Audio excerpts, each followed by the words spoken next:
ಚೆನ್ನಾಗಿ ನೋಡಿಕೊಳ್ಳಿರಿ. ಜ್ಞಾನವಿಲ್ಲದವರಾಗಿರದೆ ಜ್ಞಾನವಂತರಾಗಿರಿ. ಈ ದಿನಗಳು ಕೆಟ್ಟವುಗಳಾಗಿವೆ. ಆದುದರಿಂದ ಕಾಲವನ್ನು ಸುಮ್ಮನೆ ಕಳಕೊಳ್ಳದೆ ಅದನ್ನು ಬೆಲೆಯುಳ್ಳದ್ದೆಂದು ಉಪಯೋಗಿಸಿಕೊಳ್ಳಿರಿ. ದೇವರ ವಾಕ್ಯಕ್ಕೆ ಸ್ತೋತ್ರ. ಇಲ್ಲಿ ಎಫೆಸ ಪತ್ರಿಕೆಯಲ್ಲಿ ಪೌಲನು ತನ್ನ ಸಭೆಗೆ ಮತ್ತು ನಮಗೆ ಬರೆಯುತ್ತಿರುವ ವಿಷಯ ಅಂದ್ರೆ, ಆದ ಕಾರಣ ನೀವು ನಡೆದುಕೊಳ್ಳುವ ರೀತಿಯನ್ನು ಕುರಿತು ಚೆನ್ನಾಗಿ ನೋಡಿಕೊಳ್ಳಿರಿ. ಜ್ಞಾನವಿಲ್ಲದವರಾಗಿರದೆ ಜ್ಞಾನವಂತರಾಗಿರಿ. ಈ ದಿನಗಳು ಕೆಟ್ಟವುಗಳಾಗಿವೆ. ಆದ್ರಿಂದ ಕಾಲವನ್ನು ಸುಮ್ಮನೆ ಕಳಕೊಳ್ಳದೆ ಬೆಲೆಯುಳ್ಳದ್ದು ಅಂದ್ರೆ ಸಮಯ ಬಹಳ ಬೆಲೆಯುಳ್ಳದ್ದು, ಕಾಲವು ಬಹಳ ಬೆಲೆಯುಳ್ಳದ್ದು. ನಾನು ಹೇಳ್ತೀನಿ, ನಾವೊಂದು ವಸ್ತು ಈಗ ನೋಡ್ರಿ, ಒಂದು ಮೊಬೈಲ್ ಅನ್ಕೊಳ್ಳಿ. ಈಗ ನಾವು ಅದನ್ನ 10,000 ಕೊಟ್ಟು ತಗೋತೀವಿ. ಆಮೇಲೆ 5G 6G ಬಂದಾಗ 50,000 ಲಕ್ಷ 1.5 ಲಕ್ಷ ದುಡ್ಡಿನ ಕೊಟ್ಟು ತಗೋತಾನೆ ಇರ್ತಾರೆ. ಹೌದಲ್ಲ? ಅದು ಬದಲಾವಣೆ ಮಾಡ್ಬೋದು, ಎಷ್ಟು ದುಡ್ಡು ಕೊಟ್ಟು ಇರ್ಬೇಕು. ಆದ್ರೆ ಸಮಯ ಹೋಗಿದ್ದು ನಾವೆಷ್ಟು ದುಡ್ಡು ಕೊಟ್ಟರು ಮತ್ತೆ ಆ ಸಮಯ ನಮಗೆ ಬರೋದಿಲ್ಲ. ಹಾಗಾಗಿ ನಾವು ಉಳಿಯುವ ಒಂದೊಂದು ಕ್ಷಣ, ನಾವು ಬದುಕಿರುವ ಒಂದೊಂದು ನಿಮಿಷ ಅದು ಬಹಳ ಬೆಲೆಯುಳ್ಳದು. ಯಾಕೆ ಗೊತ್ತಾ? 1 ಸೆಕೆಂಡ್ ಅಲ್ಲಿ ಪ್ರಾಣ ಹೋದ್ರೆ ಮತ್ತೆ ಮನುಷ್ಯ ಬದುಕಲ್ಲ. ಆಕ್ಸಿಡೆಂಟ್ ಆಗೋಕ್ಕೆ ಏನೋ 1 ಗಂಟೆ ಬೇಕಾಗಿಲ್ಲ. ಆಕ್ಸಿಡೆಂಟ್ ಆಗಿ ಎಷ್ಟಾದ್ರು 2-3 ಸೆಕೆಂಡ್, 1 ಸೆಕೆಂಡ್ ಅಲ್ಲಿ ಆಕ್ಸಿಡೆಂಟ್ ಆಗಿ ಸ್ಪಾಟ್ ಆಗ್ಬೋದು. ಸೊ ಹಾಗಾಗಿ ದೇವರ ವಾಕ್ಯ ನಮ್ಗೆ ಹೇಳೋದೇನಂದ್ರೆ, ದಿನ ಬಹಳ ಕೆಟ್ಟವು. ಆದ್ದರಿಂದ ನಾವು ಬದುಕುವಂತ ನಮ್ಮ ದಿನಗಳು, ಈ ಕಾಲವನ್ನು ನಾವು ಸುಮ್ಮನೆ ಕಳಕೊಳ್ಳದೆ, ಏನೋ ನಾವು ಟೈಮ್ ಎಲ್ಲೆಲ್ಲಿ ವೇಸ್ಟ್ ಮಾಡ್ತೀವಿ ಸುಮ್ಮನೆ. ದೇವ್ರು ನಮ್ಮ ಟೈಮ್ಗಳನ್ನು ಎಷ್ಟು ವೇಸ್ಟ್ ಮಾಡ್ತಿರ್ತೀವಲ್ಲ ನೋಡಿ. ಅನೇಕ ಸಾರಿ ನಮ್ಮ ಸಮಯವನ್ನ ತಲಾಟೆ ಮಾಡೋದ್ರಿಂದ ನಾವು ಟೈಮ್ ವೇಸ್ಟ್ ಮಾಡ್ತಾ ಇರ್ತೀವಿ. ಹೌದಲ್ಲ? ಅನೇಕ ಸಾರಿ ನಾವು ಇಲ್ಲ ಸಲ್ಲದಂತಹ ಕೆಲಸಗಳು, ಅದರಿಂದ ನಮ್ಗೆ ಏನು ಪ್ರಯೋಜನ ಇರಲ್ಲ. ಆ ಕೆಲಸ ಕಾರ್ಯಗಳಿಂದ ನಮ್ಮ ಸಮಯವನ್ನು ನಾವು ವ್ಯರ್ಥ ಮಾಡ್ತಾ ಇರ್ತೀವಿ. ಅನೇಕ ಸಾರಿ ನಮ್ಮ ಟೈಮನ್ನು ಅದನ್ನು ಪದೇ ಪದೇ ಹೇಳುವಂಥದ್ದು ಬೇಕಾಗಿಲ್ಲ. ಮೊಬೈಲಿನ ಮುಖಾಂತರ ನಮ್ಮ ಟೈಮನ್ನು ಬಹಳವಾಗಿ ಅರ್ಥ ಮಾಡ್ತಾ ಇರ್ತೀವಿ. ಅನೇಕ ಸಾರಿ ನಾವು ಟಿವಿಯನ್ನು ನೋಡೋದ್ರಿಂದ ನಮ್ಮ ಸಮಯವನ್ನು ವ್ಯರ್ಥ ಮಾಡ್ತಾ ಇರ್ತೀವಿ. ಅದೇ ನಮ್ಮ ಸಮಯವನ್ನ ನಿಮ್ಮ ಮನಸ್ಸಾಕ್ಷಿಗೆ ನಿಮ್ಮ ತಲೆ ಮೇಲೆ ಕೈ ಇಟ್ಕೊಳ್ರಿ. ಓದುವಾಗ ಎಷ್ಟು ಅಧ್ಯಾಯಗಳನ್ನು ನೀವು ಬೈಬಲ್ ಓದಿದ್ದೀರಾ? ನಿಮ್ ತಲೆ ಮೇಲೆ ಕೈ ಇಟ್ಕೊಳ್ಳಿ. ಕ್ರೈಸ್ತರು ಯೇಸುಸ್ವಾಮಿ ನಂಬಿರುವಂತ ನೀವು ಎಷ್ಟು ಅಧ್ಯಾಯಗಳನ್ನು, ದಿನಕ್ಕೆ 1 ಅಧ್ಯಾಯ ಅಂದ್ರೂ 6 ಅಧ್ಯಾಯಗಳು. ನಿಮ್ಮ ಮನಸ್ಸಾಕ್ಷಿಗೆ ನೀವೇ ಸಾಕ್ಷಿ. ನೀವು ಎಷ್ಟು ಸಮಯ ದೇವರ ಸನ್ನಿಧಾನದಲ್ಲಿ ಪ್ರಾರ್ಥನೆ ಮಾಡಿದ್ದೀರಾ? ನಿಮಗೆ ಗೊತ್ತಾ, 24 ಗಂಟೆಯಲ್ಲಿ 10% ಅಂದ್ರೂ ಬರೀ ನಾವು ಅನೇಕ ಸಾರಿ ಮಟ್ಟ 10% ಅಂದ್ರೆ ಬರೀ ದಶಭಾಗ ಕೊಡೋದೇ ಅರ್ಥ ಆಗ್ತಿದೆ. 10% ಅಲ್ಲಿ 24 ಗಂಟೆಗಳ ಕಾಲ ಸಮಯ ದೇವರನ್ನು ಬದುಕಿಸಿದ್ರೆ ಅದರಲ್ಲಿ 10% ನೀನು ದೇವರ ಸನ್ನಿಧಾನದಲ್ಲಿ, ಅಟ್ಲೀಸ್ಟ್ ಕನಿಷ್ಠ ನಮ್ಮ ಯೋಗ್ಯತೆಗೆ 10% ಆದ್ರೂ ನಾವು ದೇವರಿಗೆ ಟೈಮ್ ಅನ್ನು ಕೊಡಬೇಕು. ಪ್ರಾರ್ಥನೆ ಮುಖಾಂತರ, ವಾಕ್ಯ ಓದೋದ್ರಿಂದ ಮತ್ತು ನಾವು ಆತನ ಸನ್ನಿಧಾನದಲ್ಲಿ ಆ ಸಂತೋಷದ ಹಾಡುಗಳನ್ನು ಆಡಿ ಆತನಲ್ಲಿ ನಾವು ಘನಪಡಿಸೋದ್ರಿಂದ 10% ಅಂದ್ರೆ ಎಷ್ಟಾಗಿ 24 ಗಂಟೆಗೆ ಎಂತ ಇದೆ? 2 ಗಂಟೆ 40 ನಿಮಿಷ. ಹಾಲೆಲೂಯಾ! 2 ಗಂಟೆ 40 ನಿಮಿಷ ನಮ್ಮ ಟೈಮ್ ಅನ್ನ ದೇವರಿಗೆ ನಾವು ಕೊಡ್ಬೇಕು. ನಾವು ಕೊಡ್ತಾ ಇದೀವಾ? ಅಸಲು ದೇವರೇ ಭೂಮಿಯನ್ನು ಸೃಷ್ಟಿ ಮಾಡಿದನು. ದೇವರೇ ಬೆಳಕು ಆಗಲಿ ಅಂದ್ರೆ ಬೆಳಕಾಯ್ತು, ಕತ್ತಲಾಗಲಿ ಅಂದ್ರೆ ಕತ್ತಲಾಯ್ತು. ದೇವರೇ 24 ಗಂಟೆಗಳ ಕಾಲ ನಮಗೆ ಟೈಮ್ ಕೊಟ್ಟಿರುವಂತ ದೇವರಿಗೆ, ನಿನಗೆ ಬದುಕಿಸ್ತಿರುವಂತ ದೇವರಿಗೆ, ಕ್ಷಣ ಕ್ಷಣ ನಮಗೆ ಒಂದೊಂದು ನಾಡಿ ಬಡಿತ ದೇವರು ನಮಗೆ ಕೊಟ್ಟಿರುವಂತ ದೇವರಿಗೆ ನಾವು 24 ಗಂಟೆಗಳ ಟೈಮ್, 2.25 ಗಂಟೆಗಳ ಟೈಮ್ ಕೊಡಕ್ಕಾಗಲ್ಲ. ಎಷ್ಟು ಗಂಟೆ? 2 hours 40 minutes, ಹೆಚ್ಚು ಕಮ್ಮಿ 3 hours. ಹೋಗ್ಲಿ, 2 hours 40 minutes ಅಲ್ಲಿ 40 ನಿಮಿಷ ನಾವು ಟೈಮ್ ಕೊಡ್ತಿದ್ವಿ ಅಂದ್ರೆ, ನೀನೊಬ್ಬ ಕ್ರೈಸ್ತರಾಗಿದೆ, ನಿನ್ನ ಹೃದಯದ ಮೇಲೆ ಕೈ ಇಟ್ಕೊಂಡು ನೀನು ದೇವರ ಸನ್ನಿಧಿಯಲ್ಲಿ ಪ್ರಮಾಣ ಮಾಡು.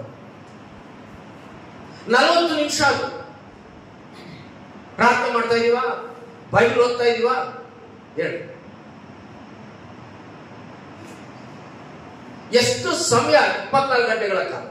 ಬರೀ ದಶಭಾಗನೇ ಅನೇಕ ಸಾರಿ ಹೇಳ್ತೀವಿ. ಬರೀ ಎಲ್ಲೋದು 10ನೇ ಭಾಗ ದಶಭಾಗ.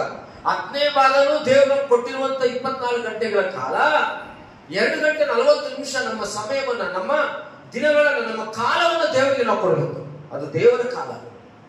ಅಂತ ಕ್ರೈಸ್ತರಿದ್ರೆ ಈ ಪ್ರಪಂಚ ಇಷ್ಟೊತ್ತಿಗೆ ಎಲ್ಲ ಕ್ರೈಸ್ತರು ಬರ್ತಿದ್ರು. ನಿಮ್ಮ ಮನೆ ಆನಂದಕರವಾದಂತಹ ನಂದಾದೀಪವಾಗಿ ಬೆಳಗುವಂತ ಮನೆ ಆಗ್ತಿತ್ತು ನಿಮ್ದೆಲ್ಲ. ಇವತ್ತು ಅಂತ ದೇವರಿಗೆ 2 ಗಂಟೆ 40 ನಿಮಿಷಗಳ ಕಾಲ ನೀನು ಮಡಿ ಮಾಡಿ ದೇವರಿಗೆ ನೀನು ಟೈಮ್ ಕೊಟ್ರೆ, ನೀನು ಏನು ಕೇಳ್ತೀಯೋ ದೇವರು ಅದು ನೀನು ಖಂಡಿತವಾಗಿ ದೇವರು ನೀನು ಕೊಡ್ತಾನೆ.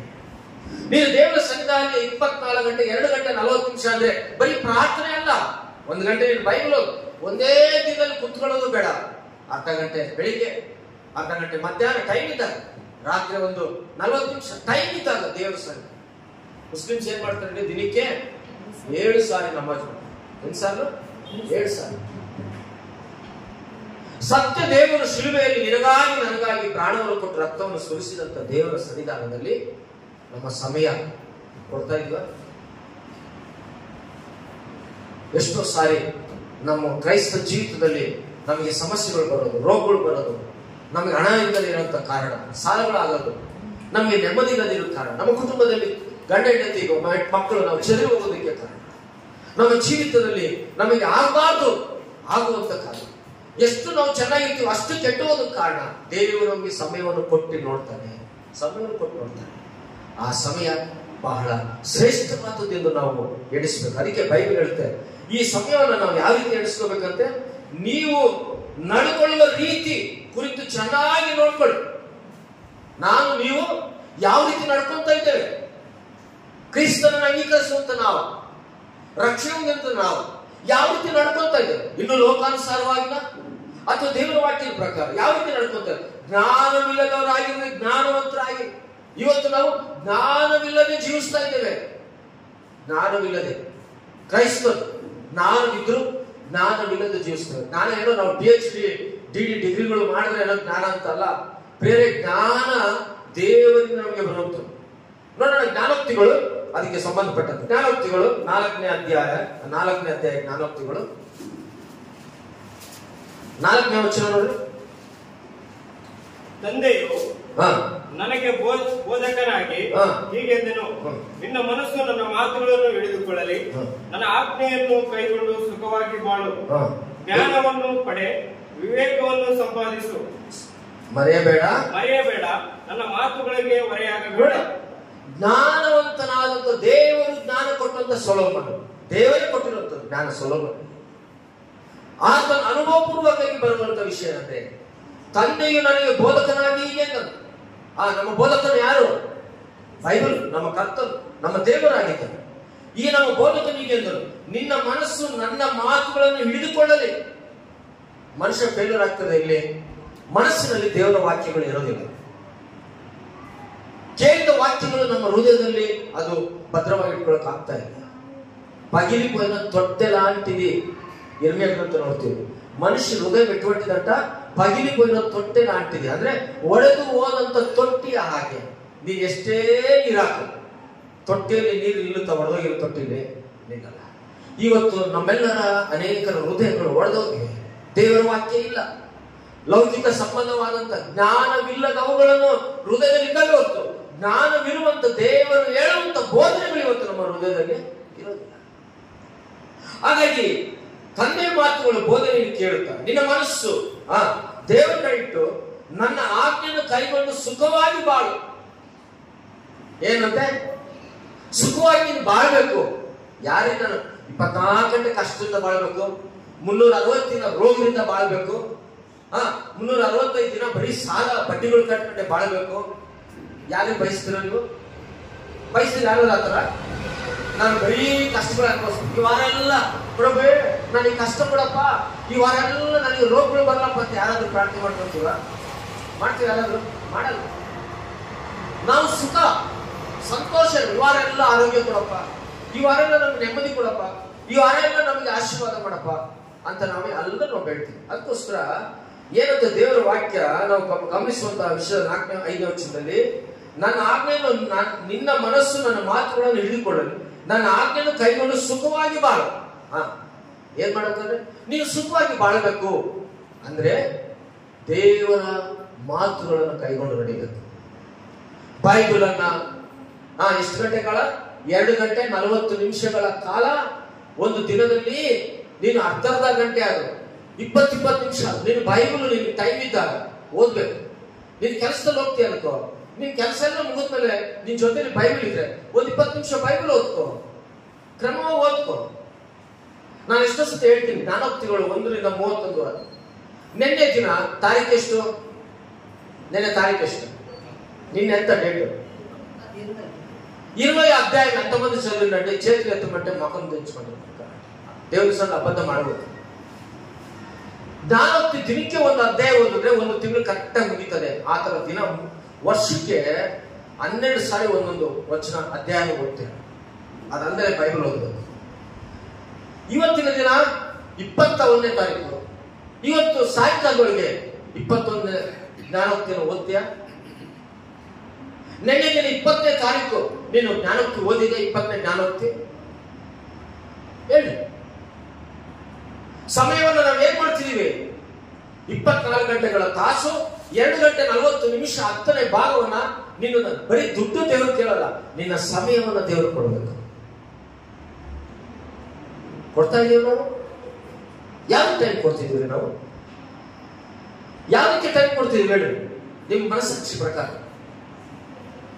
ಇವತ್ತು ಅಪವಾದಿ ಮನೆಯಲ್ಲಿ ಕುಂತ್ಬಿಟ್ಟಿದ್ದಾನೆ, ಅಪವಾದಿ ಕೈಯಲ್ಲಿದ್ದಾನೆ.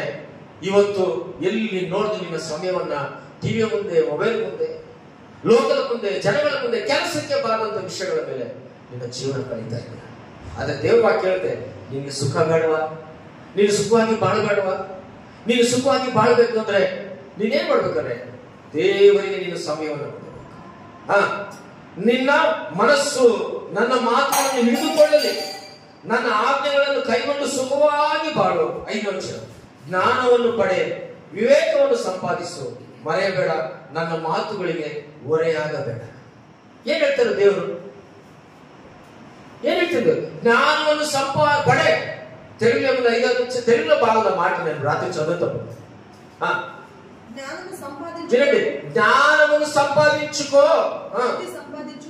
బుద్ధి సంపాదించుకోను, నా నోటి మాటలు మరవకము, చూడండి, వాటి నుండి తొలగిపో. ఏమంట? సంపాదించుకో దేవుని మాటలు, వాటి నుంచి తొలగిపోగా వాటిని హృదయంలో ఉంచుకో. ಬಿಡಾರಾ? ಹಾಗಾಗಿ ದೇವರು ಜ್ಞಾನವನ್ನು ಪಡೆ, ವಿವೇಕವನ್ನು ಸಂಪಾದಿಸ್ಕೋ. ಆದ್ರೆ ದೇವರ ಮಾತುಗಳು ಮರೆಯಬೇಡ, ಬೈಬಲ್ ಅನ್ನು ಮರೆಯಬೇಡ, ಪ್ರಾರ್ಥನೆಯನ್ನು ಮರೆಯಬೇಡ. 2 ಗಂಟೆ 40 ನಿಮಿಷ ನೀನು ದೇವರ ಸನ್ನಿಧಾನವನ್ನು ಮರೆಯಬೇಡ. ಎಕ್ಸಾಮ್ ಅಂದ್ರೆ ಏನ್ ಮಾಡ್ತೀವಿ? ಆವಾಗ ಮಾತ್ರ ಎಲ್ಲರಿಗೂ ಬೇಕಾದ್ರೆ ಮೊಬೈಲ್ ಬೇಕಾಗಿಲ್ಲ, ಅದನ್ನು ಬೇಕಾಗ್ತದೆ. ಮನಸ್ಸು ಹೇಳ್ತಿರುತ್ತೆ, ಅಪವಾದಿ ಬಿಡ್ತಾನ. ಎಕ್ಸಾಮ್ ಅಂದ್ರೆ ಅಯ್ಯೋ ಎಕ್ಸಾಮ್ ಇದೆ, ಯಾರು ನಾವು ಮೊಬೈಲ್ ಇಟ್ ಮಾಡಕ. ನನಗೆ ಎಕ್ಸಾಮ್ ಬಂದಿದೆ, ನಾನು ಚೆನ್ನಾಗಿ ಓದ್ಬೇಕು, ಅಮ್ಮ ಡಿಸ್ಟರ್ಬ್ ಮಾಡಬೇಡ, ಅಪ್ಪ ಡಿಸ್ಟರ್ಬ್ ಮಾಡಬೇಡಿ, ನನಗೆ ನಾನು ಮೊಬೈಲ್ ನೋಡೋದಿಲ್ಲ, ನನ್ನ ಮೊಬೈಲ್ ಕೆಲಸ ಇಲ್ಲ, ನನ್ನ ಟಿವಿ ಕೆಲಸ, ನನ್ನ ಎಕ್ಸಾಮ್ ಬಂದಿದೆ, ಚೆನ್ನಾಗಿ ಓದ್ಬೇಕು. ಅದೇ ದೇವರ ವಾಕ್ಯ ನಮಗೆ ಹೇಳೋದು. ದೇವರು ಕೊಟ್ಟಂತ 24 ಗಂಟೆಗಳ ಕಾಲ 2 ಗಂಟೆ 40 ನಿಮಿಷ ನೀನು ದೇವರಿಗೆ ಟೈಮ್ ಕೊಡ್ಲಿಲ್ಲ ಅಂದ್ರೆ ನೀನು ಎಷ್ಟು ಎಕ್ಸಾಮ್ ಓದು, ಎಷ್ಟು ತ್ರಿಬಲ್ ಡಿಗ್ರಿ ಓದು, ಅದು ದೇವರ ಆಶೀರ್ವಾದವಲ್ಲ. ನೀನು ಮೊದಲು ದೇವರ ರಾಜ್ಯಕ್ಕಾಗಿ, ನೀತಿಗಾಗಿಯೂ ತವಕಬಹುದು. ಏನ್ ಮಾಡ್ತಿದೀವಿ ನಾವು? ಓಕೆ, ದೇವರ ವಾಕ್ಯವನ್ನು ಗಮನಿಸುವ. ಅದಕ್ಕೋಸ್ಕರನೇ ಏನ್ ಮಾಡ್ಬೇಕಂದ್ರೆ ನಾವು ಜ್ಞಾನವನ್ನು ಪಡ್ಕೋಬೇಕು ಬೈಬಲಿಂದ, ವಿವೇಕವನ್ನು ಪರಿಶುದ್ಧ ಬೈಬಲ್ ಸಂಪಾದಿಸ್ಕೋಬೇಕು. ಆಮೇಲೆ ಇವೆರಡನ್ನು ನೀನು ಮರೆಯಬೇಡ. ನನ್ನ ಮಾತುಗಳಿಗೆ ಹೊರೆಯಾಗಬೇಡ. ಜ್ಞಾನವನ್ನು ಬಿಡದಿದ್ದರೆ ಅದು ನಿನ್ನನ್ನು ಕಾಪಾಡುವುದು. ಎಂತ ಜ್ಞಾನವನ್ನು ಬಿಡದಿದ್ದರೆ ಅನೇಕ ಸಾರಿ ಬೈಬಲ್ ಬಿಟ್ಬಿಡ್ತೀವಿ, ಅನೇಕ ಸಾರಿ ದೇವರ ಸನ್ನಿಧಾನ ಬಿಟ್ಬಿಡ್ತೀವಿ, ಅನೇಕ ಸಾರಿ ವರ್ಷಿಪ್ ಬಿಟ್ಬಿಡ್ತೀವಿ, ಅನೇಕ ಸಾರಿ ಪ್ರಾರ್ಥನೆ ಮಾಡೋದು ಬಿಟ್ಬಿಡ್ತೀವಿ. ನೋಡೋಕೆ ನಾವು ಕ್ರೈಸ್ತರು, ಮೈಗೆ ಶಿಲುಬೆ, ತೋಳಿಗೆ ಶಿಲುಬೆ, ಆ ಕಿವಿಗೆ ಶಿಲುಬೆ, ಮೂಗಳಿಗೆ ಶಿಲುಬೆ, ಏನ್ರಿ ಗಂಟೊಳಗೆ ಶಿಲುಬೆ, ಉಳಿದಾರಕ್ಕೆ ಶಿಲುಬೆ. ಇದು ಕ್ರೈಸ್ತತ್ವದ ಜೀವಿತ ಅಲ್ಲ. ನೀನು ದೇವರ ವಾಕ್ಯವನ್ನ ನೀನು ಹಗಲಿರುಳು ಧ್ಯಾನಿಸಬೇಕು.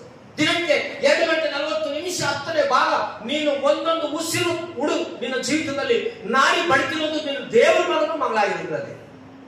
ದೇವರು ನಿನಗೆ ಉಳಿಸಿದ್ದಾನೆ ಈ ಭೂಲೋಕದಲ್ಲಿ. ಅದಕ್ಕೋಸ್ಕರ ನಾವು ಎಫೆಸ ಪತ್ರಿಕೆ ಓದಿದ ಪ್ರಕಾರ ನಾವೇನಂದ್ರೆ, ಆದ ಕಾರಣ ನೀವು ನಡೆದುಕೊಳ್ಳುವ ರೀತಿಯನ್ನು ಕುರಿತು ಚೆನ್ನಾಗಿ ನೋಡಿಕೊಳ್ಳಿರಿ, ಜ್ಞಾನವಿಲ್ಲದವರಾಗಿರದೆ ಜ್ಞಾನವಂತರಾಗಿ. ನೀನು ಯಾವ ರೀತಿ ನಡ್ಕೊಂತಿದೀಯಾ? ಯಾವ ರೀತಿ ನಡ್ಕೊಂತಿದ್ಯಾ? ದೇವರಿಗೆ ಭಯಭಕ್ತಿಯಿಂದ ನಡೀತಾ ಇದೆಯಾ? ದೇವರಿಗೆ ಇಷ್ಟವಾಗಿ ನಡೀತಾ ಇದೆಯಾ? ದೇವರ ವಾಕ್ಯಾನುಸಾರವಾಗಿ, ದೇವರ ಚಿತ್ತಾನುಸಾರವಾಗಿ ನಿನ್ನ ಅನುದಿನ ಜೀವಿತದಲ್ಲಿ ದೇವರು ಮೆಚ್ಚುವ ಹಾಗೆ ನಡ್ಕೊತಾ ಇದೆಯಾ? ಮನುಷ್ಯರನ್ನು ಮೆಚ್ಚಿಸುವ ಹಾಗೆ ನಡ್ಕೊತಾ ಇದೆಯಾ? ಪ್ರಾರಂಭದಲ್ಲಿ ಓದಿದ ವಾಕ್ಯ ಅದೇ. ಹಾಗಾಗಿ ಯಾವ ರೀತಿ ನೀನು ನೋಡಿಕೋ, ಜ್ಞಾನವಿಲ್ಲದವನಾಗಿರದೆ ಜ್ಞಾನವಂತನಾಗಿ. ಬಹಳ ಜನ ಯೇಸು ನಮ್ಮ ಮಕ್ಕಳು ಇನ್ನು ಜ್ಞಾನವಿಲ್ಲದೆ ಪ್ರವರ್ತನೆ ಮಾಡ್ತಿರ್ತಾರೆ. ಯಾವ ರೀತಿ ಮಾತಾಡಬೇಕೋ ಗೊತ್ತಿಲ್ಲ. ಯಾವ ರೀತಿ ನಾನು ಅನೇಕ ಸಾರಿ ಗಮನಿಸ್ತೀನಿ, ಒಬ್ಬರಿಗೊಬ್ಬರು ದೇವ ವಾಕ್ಯದಲ್ಲಿ ನೋಡ್ತೇವೆ, ಒಬ್ಬರಿಗೊಬ್ಬರು ವಂದನಾ ಚಪ್ಪಂಡಿ, ಒಬ್ಬರಿಗೊಬ್ಬರು ಸನ್ಮಾನಿಸ್ರಿ, ಒಬ್ಬರಿಗೊಬ್ಬರು ಗೌರವಿಸ್ರಿ, ಒಬ್ಬರಿಗೊಬ್ಬರು ಸಹಾಯ ಮಾಡಿ, ಒಬ್ಬರಿಗೊಬ್ಬರು ಉಪಕಾರಿಗಳಾಗಿರಿ, ಒಬ್ಬರ ಕಷ್ಟಕ್ಕೆ ಒಬ್ಬರು ನೀವು ನೆಲೆಯಾಗಿರ್ರಿ, ಒಬ್ಬರ ಬಾಧೆಯನ್ನು ಒಬ್ರು ಹಂಚಿಕೊಳ್ಳ್ರಿ. ದಿಸ್ ಇಸ್ ಆಲ್ ಬೈಬಲ್ ಹೇಳುತ್ತೆ, ನಾನು ಹೇಳ್ತಾ ಇಲ್ಲ, ಇದೆಲ್ಲ ಬೈಬಲ್ ಇರುವಂತದ್ದೇ. ಆದ್ರೆ ನಾವು ಏನ್ ಮಾಡ್ತಾ ಇದ್ದೀವಿ? ಜ್ಞಾನವಿಲ್ಲದವ್ರು ನಡೀತಾ ಇದೀವಿ. ಅನ್ಯರು ಸಹ ಇವತ್ತು ದ್ವೇಷ ಮಾಡಲ್ಲ ಒಬ್ಬರಿಗೊಬ್ಬರು. ಇವತ್ತು ಅನ್ಯರಲ್ಲಿರುವಂತ ಒಳ್ಳೆ ಗುಣಲಕ್ಷಣ ಇವತ್ತು ಕ್ರೈಸ್ತರಲ್ಲಿ ಇಲ್ಲ. ಇವತ್ತು ಅನ್ಯರಲ್ಲಿ ಇರುವಂತ ಭಕ್ತಿ, ಸತ್ಯ ದೇವರು ಅಲ್ಲದಿದ್ರು, ಅವರ ಜೀವಿತದಲ್ಲಿ ನಿಜ ದೇವರು ಅಲ್ಲದಿದ್ರು, ಅವ್ರಿಗಿರುವಂತ ಭಕ್ತಿ, ಅವ್ರಿಗಿರುವಂತ ಮಡಿ, ಅವ್ರಿಗಿರುವಂತ ಆ ದೇವರ ಮೇಲೆ ಒಂದು ಪ್ರೀತಿ ಇವತ್ತು ಕ್ರೈಸ್ತ ಮಕ್ಕಳಿಗಿಲ್ಲ. ಯಾಕೆ? ದೇವರು ನಮ್ಗೆಲ್ಲವನ್ನು ಕ್ಷಮಿಸ್ತಾ ಬಿಡು, ಕೃಪಾದಾನ ದೇವರಿದ್ದ ಬಿಡು. ಪ್ರಾರ್ಥನೆ ಮಾಡಲಿಲ್ಲ ಅಂದ್ರೆ ಇವಾಗ ದೇವ್ರಿಗೆ ಬಿಡು. ಬೈಬಲ್ ಮುಟ್ಲಿಲ್ಲ ಅಂದ್ರೆ ಏನು? ಅಯ್ಯೋ ದೇವ್ರು ಗೊತ್ತಿಲ್ವಾ, ನಾನು ಎಷ್ಟು ಅಡಿಗೆ ಮನೇಲಿ ಎಷ್ಟು ಕೆಲಸ ಇದೆ ದೇವ್ರು ಗೊತ್ತಿಲ್ಲ, ಬೈಬಲ್ ಅಂದ್ರೆ ಬಿಡು. ಅಯ್ಯೋ ನಾನು ಎಷ್ಟು ಬಿಸಿ ಬೆಳಿಗ್ಗೆ ಸಾಯ್ತದಲ್ಲ, ಪ್ರಾರ್ಥನೆ ಮಾಡಲಿ ಅಂದ್ರೆ ಏನು ಬಿಡು. ಪ್ರಿಯರೇ, ಇವೆಲ್ಲ ಅಪವಾದ ನಮ್ಮ ತಲೆಯಲ್ಲಿ ಇಟ್ಟು ಇವತ್ತು ಕ್ರೈಸ್ತತ್ವದಲ್ಲಿ ಪರಿಶುದ್ಧವಾದಂತಹ ಪವಿತ್ರವಾದ ಬೈಬಲ್ ಅನ್ನು ಧ್ಯಾನ ಮಾಡದೆ, ಇವತ್ತು ಪ್ರಾರ್ಥನೆ ಇಲ್ಲದೆ ಎಷ್ಟು ಎಷ್ಟು ಜೀವಿತಗಳು ಇವತ್ತು ಬಲಿಯಾಗಿದ್ದಾವೆ ಅಪವಾದಿಗೆ. ಅದಕ್ಕೋಸ್ಕರನೇ ನಾವು ಜ್ಞಾನವಿಲ್ಲದಾಗಿರದೆ ಜ್ಞಾನವಂತರಾಗಿ, ಈ ದಿನಗಳು ಕೆಟ್ಟವುಗಳಾಗಿವೆ. ಆದ್ದರಿಂದ ಕಾಲವನ್ನು ಸುಮ್ಮನೆ ಕಳಕೊಳ್ಳದೆ ಅದನ್ನು ಬೆಲೆ ಇಳುವುದೆಂದು ಉಪಯೋಗಿಸಿಕೊಳ್ಳಿ. ಟೈಮ್ ಬಹಳ ವೇಸ್ಟ್ ಮಾಡ್ತೇವೆ. ನಾನು ಆಮೇಲೆ ಪ್ರಾರಂಭದಲ್ಲಿ ಮತ್ತೆ ಪದೇ ಪದೇ ಹೇಳಕ್ಕೆ ಟೈಮ್ ಇಲ್ಲ. ನಾವು ಟೈಮ್ ಎಲ್ಲೇ ವೇಸ್ಟ್ ಮಾಡ್ತಿದ್ದೀವಿ ನಮ್ಗೆ ಗೊತ್ತು, ಒಂದ್ಸತಿ ನಮ್ಮ ಮನಸ್ಸಾಕ್ಷಿ. ಹಾಗಾಗಿ ನಮ್ಮ ಸಮಯವನ್ನ ವ್ಯರ್ಥ ಮಾಡಿಕೊಳ್ಳಬಾರದು. ಹಾಗಾದ್ರೆ ಟೈಮ್ ವೇಸ್ಟ್ ಮಾಡೋರು, ಬುದ್ಧಿ ಇಲ್ಲದೆ ಇರುವಂತವರು, ಜ್ಞಾನ ಇಲ್ಲದೆ ಇರುವಂತವ್ರು ಯಾರು? ಅನೇಕ ಪತ್ರಿಕೆಯಲ್ಲಿ ನಾವು 4ನೇ ಅಧ್ಯಾಯ 17ನೇ ವಚನವನ್ನು ನೋಡ್ಕೊಳ್ಳೋಣ. ಬುದ್ಧಿ ಇಲ್ಲದೆ ಇರುವಂತವರು, ಜ್ಞಾನ ಇಲ್ಲದೆ ಇರುವಂತವರು, ತಿಳುವಳಿಕೆ ಇಲ್ಲದೆ ಇರುವಂತವರು, ದೇವರ ಭಯ ಇಲ್ಲದಿರುವಂತವರು, ಅವ್ರು ಯಾವ ರೀತಿ ಇರ್ತಾರೆ? ಎಫೆಸ ಪತ್ರಿಕೆಯಲ್ಲಿ ಪೌಲನು 4ನೇ ಅಧ್ಯಾಯ 17ನೇ ವಚನ ಹೇಳುವಂತ ನಾವು ನೋಡೋಣ. ಆದುದರಿಂದ 4:17, ಆದುದರಿಂದ ಅನ್ಯ ಜನರು ನಡೆದುಕೊಳ್ಳುವ ಪ್ರಕಾರ ನೀವು ಇನ್ನು ಮೇಲೆ ನಡೆದುಕೊಳ್ಳಬಾರದೆಂದು ಕರ್ತನಲ್ಲಿರುವವನಾಗಿ ನಿಮಗೆ ಖಂಡಿತವಾಗಿ ಹೇಳ್ತೇನೆ.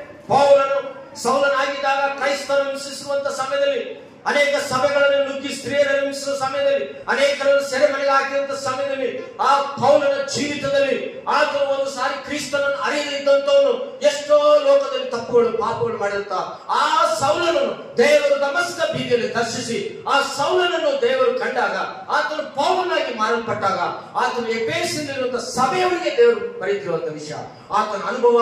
ಪೌಲನು ಜ್ಞಾನವನ್ನು ಸಂಪಾದಿಸಿಕೊಂಡ, ಆತನು ನಿನ್ನ ಹಾಗೆ ನನ್ನ ಹಾಗೆ ಮಾನವನು. ಪೌಲನು ಜ್ಞಾನವನ್ನು ಸಂಪಾದಿಸಿಕೊಂಡ, ವಿವೇಕವನ್ನು ಸಂಪಾದಿಸಿಕೊಂಡ, ದೇವರಿಗೆ ಸಮಯವನ್ನು ಕೊಡುತ್ತಿದ್ದ, ಪ್ರಾರ್ಥನೆಗಳನ್ನು ಮಾಡ್ತಿದ್ದ, ಅನೇಕವಾದ ಮಕ್ಕಳಿಗೆ ದೇವರ ಸುವಾರ್ತೆ ಸಾರುತ್ತಿದ್ದ, ಹಳ್ಳಿಗಳಿಗೆ ಹೋಗಿ ಕ್ರಿಸ್ತನ ಬಗ್ಗೆ ಸುವಾರ್ತೆ ಸಾರಿ ನಶಿಸುವ ಆತ್ಮಗಳನ್ನು ಆತನು ದೇವರ ಮಂಡಳಿಗೆ ತರ್ತಾ ಇದ್ದ.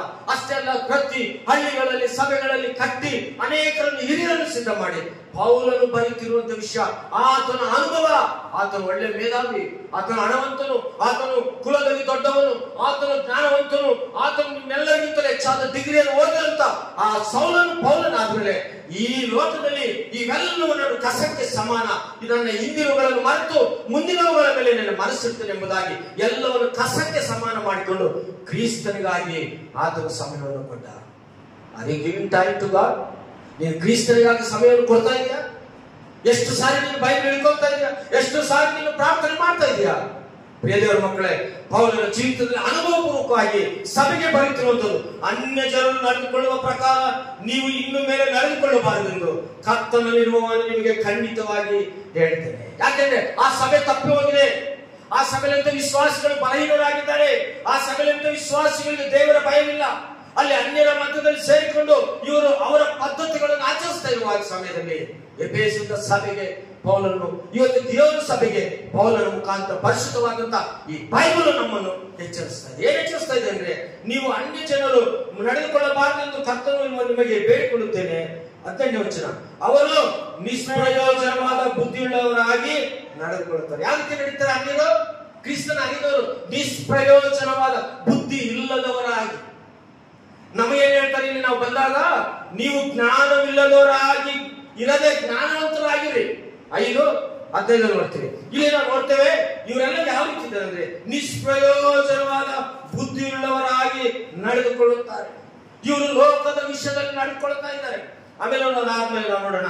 ಆಮೇಲೆ ಅವರ ಮನಸ್ಸು ಮೊಬ್ಬಾಗಿ ಹೋಗಿದೆ. ಅವರು ತಮ್ಮ ಹೃದಯದ ಕಾಠಿಣ್ಯದ ನಿಮಿತ್ತದಿಂದಲೂ ತಮ್ಮಲ್ಲಿರುವ ಅಜ್ಞಾನದ ನಿಮಿತ್ತದಿಂದಲೂ ದೇವರಿಂದ ಆಗುವ ಜೀವಕ್ಕೆ ಅನ್ಯರಾಗಿದ್ದಾರೆ. ಅವರು ತಮ್ಮ ದುಸ್ಥಿತಿಗಾಗಿ ಸ್ವಲ್ಪವೂ ಚಿಂತಿಸದೆ ತಮ್ಮನ್ನು ಬಂಡುತನಕ್ಕೆ ಒಪ್ಪಿಸಿಕೊಟ್ಟು ಎಲ್ಲಾ ವಿಧವಾದ ಅಶುದ್ಧ ಕೃತ್ಯಗಳನ್ನು ಅತ್ಯಾಶೆಯಿಂದ ನಡೆಸುವರಾಗಿದ್ದಾರೆ. ನೀವಾದರೂ ನೋಡಿ, ಎಷ್ಟು ಚೆನ್ನಾಗಿ ಹೇಳ್ತೀವಿ. ಅನ್ಯರು ಅಶುದ್ಧವಾದ, ದೇವರ ಭಯವಿಲ್ಲದು, ದೇವರಿಗೆ ಇಷ್ಟಕರವಾಗಿ ಜೀವಿಸ್ತದೆ, ಅವ್ರು ಇಷ್ಟ ಬಂದಾಗ ಜೀವಿಸುವಂತ, ಅವರಿಗೆ ದೇವರು ಯಾರೆಂಬುದು ಗೊತ್ತಿಲ್ಲ.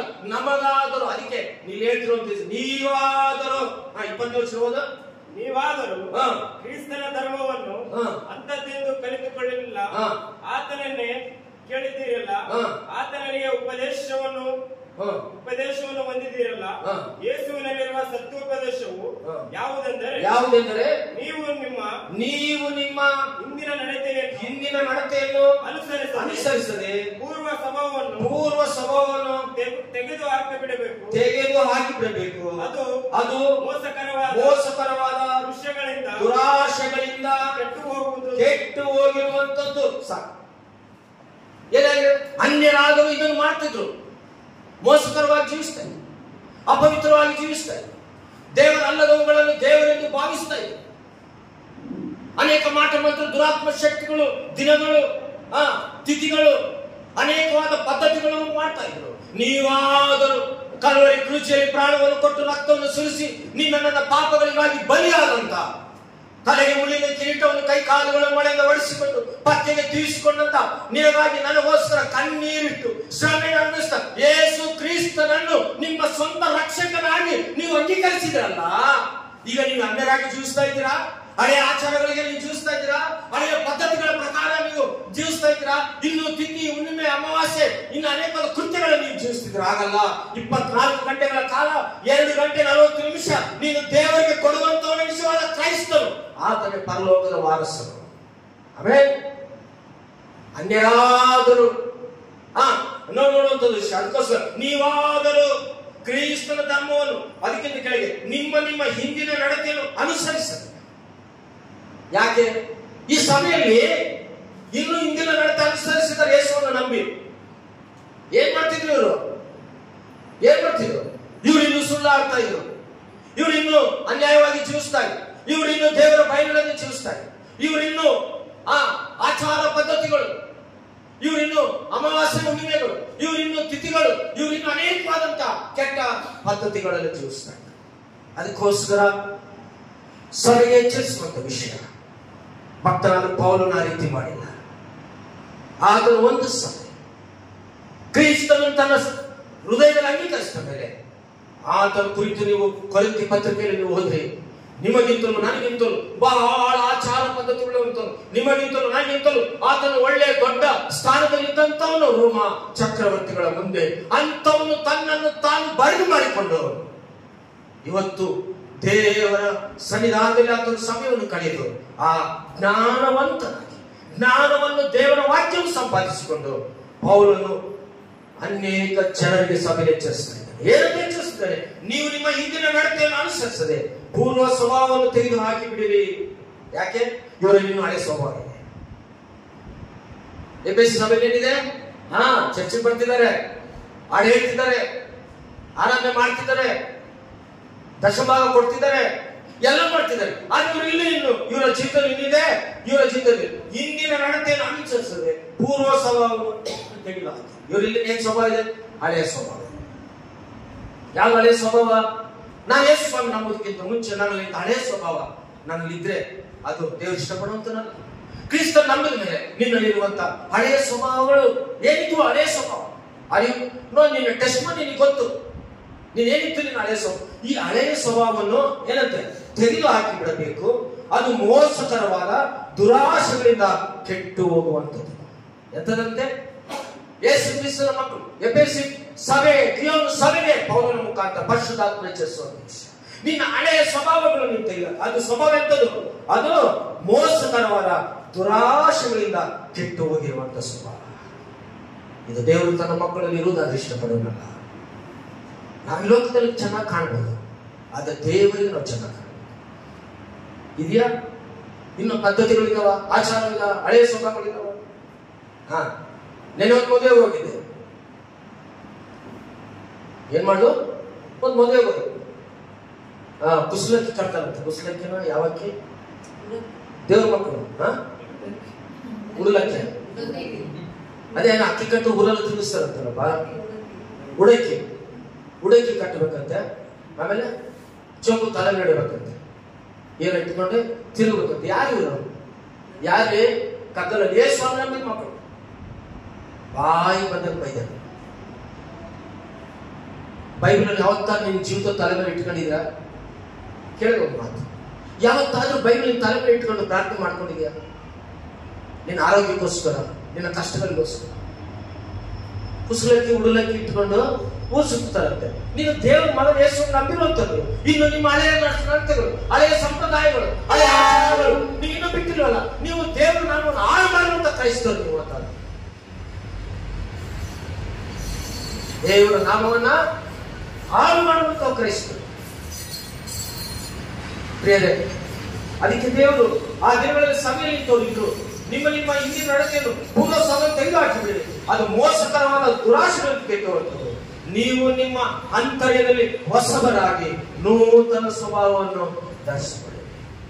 ಎಷ್ಟೋ ವರ್ಷ ಆಗಿದೆ ಎಫೆಸಿ ಸಭೆಯಲ್ಲಿ ನಂಬಿರುವಂಥದ್ದು. ಇವರಿಗೆ ಇನ್ನೂ ಸ್ವಭಾವಗಳು ಹೋಗಿಲ್ಲ, ಗದ್ದಿಸ್ತಾ ಇರುವಾಗ. ಆವಾಗ ಅದಕ್ಕೆ ನೀವೇನ್ ಮಾಡ್ಬೇಕಂದ್ರೆ, ನಿಮ್ಮ ಜೀವಿತ ನೀವು ನಿಮ್ಮ ಅಂತರ್ಯದಲ್ಲಿ ಹೊಸ ನೋಡ್ರಿ. ಮೇಲ್ನೋಟಕ್ಕೆ ಯೇಸುಸ್ವಾಮಿ ನಂಬೋದ್ರಿಂದ ಪ್ರಯೋಜನ ಇಲ್ಲ. ಕೆಲವರು ಮದುವೆ ಆಗ್ಬೇಕು ಅಂತ ಯೇಸುಸ್ವಾಮಿ ನಂಬ್ತಾರೆ, ಪಾಠಸಂತ. ಹೌದಲ್ಲ? ಕೆಲವರು ಏನೋ ಒಳ್ಳೆ ಕಾರ್ಯ ಆಗಿ ಯೇಸುಸ್ವಾಮಿ ನಂಬಿದ್ರೆ ನಮ್ಮ ಜೀವಿತ ಬದಲಾವಣೆ ಆಗುತ್ತೆ ಅಂತ ಮೇಲ್ನೋಟಕ್ಕೆ ಯೇಸುಸ್ವಾಮಿ. ಆದ್ರೆ ನಾವು ಯೇಸುಸ್ವಾಮಿ ನಿನ್ನ ಪೂರ್ಣ ಆತ್ಮದಿಂದಲೂ ಪೂರ್ಣ ಪ್ರಾಣದಿಂದಲೂ ಯೇಸು ಕ್ರಿಸ್ತನನ್ನು ನಿನ್ನ ಹೃದಯ ಪೂರ್ವಕವಾಗಿ ನಂಬಬೇಕು. ನಿನ್ನ ಪಾಪಗಳನ್ನು ಕ್ಷಮಿಸುವ ಯೇಸುವನ್ನು ನೀನು ಅಂಗೀಕರಿಸ. ಮೇಲ್ನೋಟಕ್ಕೆ ಆಗಲಿ, ಏನೋ ಜನರಿಗೆ ಮೆಚ್ಚಿಸುವಂತದಲ್ಲ, ನಿನ್ನ ಹೃದಯದಲ್ಲಿ ಯೇಸುವಿಗೆ ಸ್ಥಾನ ಇರಬೇಕು. ಯಾಕಂತ ನಿನ್ನ ಹೃದಯ ಎಂತದು? ನಿನ್ನ ಹೃದಯ ದೇವರ ಆಲಯ. ಈ ಆಲಯದಲ್ಲಿ ಹೊಲಸಿರುವಾಗ, ಈ ಆಲಯದಲ್ಲಿ ದೇವರಿರಬೇಕು, ಈ ಆಲಯದಲ್ಲಿ ಪ್ರೀತಿ ಇರಬೇಕು, ಈ ಆಲಯದಲ್ಲಿ ಒಳ್ಳೆಯದಿರಬೇಕು, ಈ ಆಲಯದಲ್ಲಿ ಇನ್ನೊಬ್ಬರನ್ನ ಪ್ರೀತಿಸುವಂತ, ಇನ್ನೊಬ್ಬರನ್ನು ನಾವು ಕಲಿಕರಿಸುವಂತ ಮನಸ್ಸಿರಬೇಕು. ಈ ಆಲಯಕ್ಕೆ ಈ ಹೃದಯವೇ ದೇವರ ಆಲಯ. ಈ ಆಲಯ ಶುದ್ಧಿ ಇಲ್ಲದೆ ನಾವು ಇಂಥದ್ದು ಇನ್ನು ಎಂತೆಂಥ ದೊಡ್ಡ ಆಲಯ ಕಟ್ಟಲು ಪ್ರಯೋಜನ ಇಲ್ಲ. ಇಂಥ ದೊಡ್ಡ ಆಲಯದಲ್ಲಿ ಸಾವಿರಾರು ಜನ ಬಂದರೂ ಪ್ರಯೋಜನ ಇಲ್ಲ. ನಿಜವಾದಂತ ಕ್ರೈಸ್ತರ ದೇವರಿಗೆ ಬೇಕು. ನಿಜವಾದಂತ ಹೃದಯ ಶುದ್ಧಿ ಉಳ್ಳವಂತವರು ಕ್ರೈಸ್ತನ ಪಾದಕ್ಕೆ ಬರಬೇಕು. ಓಕೆ, ದೇವರು ನಮಗೆ ಸಮಯವನ್ನ ಏನ್ ಮಾಡಿದ್ದಾನೆ? ಕೊಟ್ಟಿದ್ದಾನೆ. ಬುದ್ಧಿ ಇಲ್ಲದೆ ಕಾಲವನ್ನು ಸುಮ್ಮನೆ ಕಳಕೊಳ್ಳದೆ ನಾವು ಕಾಲವು ಶ್ರೇಷ್ಠವಾದದ್ದು, ನಮ್ಮ ಸಮಯವು ಬಹಳ ಶ್ರೇಷ್ಠವಾದದ್ದು. ಬೈಬಲ್ನಲ್ಲಿ ಕೆಲವು ಭಕ್ತರು ತಮ್ಮ ಸಮಯದ ಬಗ್ಗೆ ಎಷ್ಟು ಬೆಲೆ ಕೊಟ್ಟಿದ್ದಾರೆ ನೋಡಿ. ಅವರ ಜೀವಿತದಲ್ಲಿ ಅವರು ಆ ಸಮಯವನ್ನ ಯಾವ ರೀತಿ ಗೌರವಿಸಿದಾರೋ ಒಂದು 3-4 ಜನನ ಕ್ಲುಪ್ತವಾಗಿ ನೋಡ್ಕೊಳ್ಳೋಣ. ನಮಗೆ ಅರ್ಧ ಗಂಟೆ ಸಮಯದ ಅಷ್ಟೊಳಗೆ ಮುಗಿಸ್ಕೊಳ್ಳೋಣ. ನಿಮ್ಮೆಲ್ಲರೂ ಗೊತ್ತಿರುವಂತ ವಿಷಯ ಹಿಜ್ಕೀಯನು ಬರೆದ ಗ್ರಂಥ 38ನೇ ಅಧ್ಯಾಯ, ಯೆಶಾಯನು ಬರೆದ ಗ್ರಂಥ 38ನೇ ಅಧ್ಯಾಯ. ಹಿಜ್ಕೀಯನು ಬಗ್ಗೆ ನಾವು ನೋಡಿದ್ವಿ. ಯೆಶಾಯನು ಬರೆದ ಗ್ರಂಥ 38ನೇ ಅಧ್ಯಾಯ 1-6 ವಚನ. ಆ ಕಾಲದಲ್ಲಿ ಹಿಜ್ಕೀಯನು ಮರಣಕರದ ರೋಗದಲ್ಲಿ ಬಿದ್ದರು. ಆಗ ಆಮೋಚನ ಮಗನು ಪ್ರವಾದಿಯೂ ಆದ ಯೆಶಾಯನು ಅವನ ಬಳಿಗೆ ಬಂದು ಅವನಿಗೆ, ನಿನ್ನ ಮನೆಯ ವಿಷಯವಾಗಿ ವ್ಯವಸ್ಥೆ ಮಾಡು, ಯಾಕಂದ್ರೆ ನೀನು ಉಳಿಯುವುದು ಆಗಿಲ್ಲ, ಸಾಯಬೇಕಾಗಿದೆ ಎಂಬುದಾಗಿ ಯೆಹೋವನು ತಾನೇ ಎಂದು ಹೇಳಿದನು. ಇದನ್ನು ಕೇಳಿದೊಡನೆ ಹಿಜ್ಕೀಯನು ಮೊರೆಯನ್ನು ಗೋಡೆಯ ಕಡೆಗೆ ತಿರುಗಿಸಿ, ಯೆಹೋವನೇ, ನಾನು ನಂಬಿಗಸ್ತನಾಗಿಯೋ ಯಥಾರ್ಥ ಚಿತ್ತನಾಗಿಯೋ ನಿನಗೆ ನಡೆದುಕೊಂಡು ನಿನ್ನ ದೃಷ್ಟಿಯಲ್ಲಿ ಒಳ್ಳೆಯನಾಗಿದ್ದನ್ನು ನೆನಪು ಮಾಡಿಕೋ ಎಂದು ಪ್ರಾರ್ಥಿಸಿ ಬಹಳವಾಗಿ ಎತ್ತನು. ಆಗ ಯೆಹೋವನು ಯೆಶಾಯನಿಗೆ ಏನ್ ಮಾಡ್ದ? ನಿಮ್ಗೆಲ್ಲ ಗೊತ್ತಿರೋ ವಿಷಯ. ದೇವ್ರು ಏನ್ ಮಾಡ್ದ? ಯೆಶಾಯನಿಗೆ ಎಷ್ಟು ವರ್ಷ ಕೊಟ್ಟ? ಮತ್ತೆ 15 ವರ್ಷ ಆಯುಷ್. ಹಿಜ್ಕೀಯನಿಗೆ ಏನ್ ಮಾಡಿದ ದೇವರು? 15 ವರ್ಷ ಆಯುಷ್. ಇಲ್ಲಿ ತಿಳ್ಕೊಳ್ಳುವಂತ ವಿಷಯ ಹಳೇದಾಗಿದೆ. ಹಿಜ್ಕೀಯನಿಗೆ ನೀನು ಮರಣವಾಗ್ತೀಯ, ನಿನ್ನ ಮನೆಯ ವ್ಯವಸ್ಥೆಯನ್ನು ಸರಿ ಮಾಡ್ಕೋ, ನೀನು ಸತ್ತ ಮೇಲೆ ನಿನ್ನ ಕುಟುಂಬಸ್ಥರಿಗೆ ಏನೇನು ಬೇಕು ಎಲ್ಲ ಮಾಡಿಡು. ಈಗ ನಾವೆಲ್ಲ ಹಂಗೆ ಮಾಡ್ತೇವೆ. ನಾವು ಏನಾರು ಆಗ್ಬೇಕು ಅಂತ ಎಲ್ಲರೂ ಬಂದೋಬಸ್ತ್ ಮಾಡಿ, ನಾಮಿನೇಷನ್ ಮಾಡಿ, ಅವು ಮಾಡಿ ಈ ಮಾಡಿ ಬಂದೋಬಸ್ತ್ ಮಾಡಿರ್ತೀವಿ. ಅದಕ್ಕೋಸ್ಕರ ದೇವರು ಏನು ಗಮನಿಸುವಂಥದ್ದು, ನಿನ್ನ ಮನೆ ವಿಷಯ ವ್ಯವಸ್ಥೆ ಮಾಡು, ನಿನ್ನ ಕುಟುಂಬಸ್ಥರಿಗೆ ಏನಾದ್ರು ವ್ಯವಸ್ಥೆ ಮಾಡು. ಯಶನಿಗೆ ತುಂಬಾ ಬೇಜಾರಾಯ್ತು. ಹಿಜ್ಕೀಯನಿಗೆ ತುಂಬಾ ಬೇಜಾರಾಯ್ತು. ಇಲ್ಲಿ ಒಂದು ಮಾತು ಹೇಳ್ತಿದ್ದೆ, ಹಿಜ್ಕೀಯನಿಗೆ ಹೇಳ್ತಿದ್ದಂಗೆ ಭಯಪಡಿಲ್ಲ, ಟೈಮ್ ವೇಸ್ಟ್ ಮಾಡಿಲ್ಲ.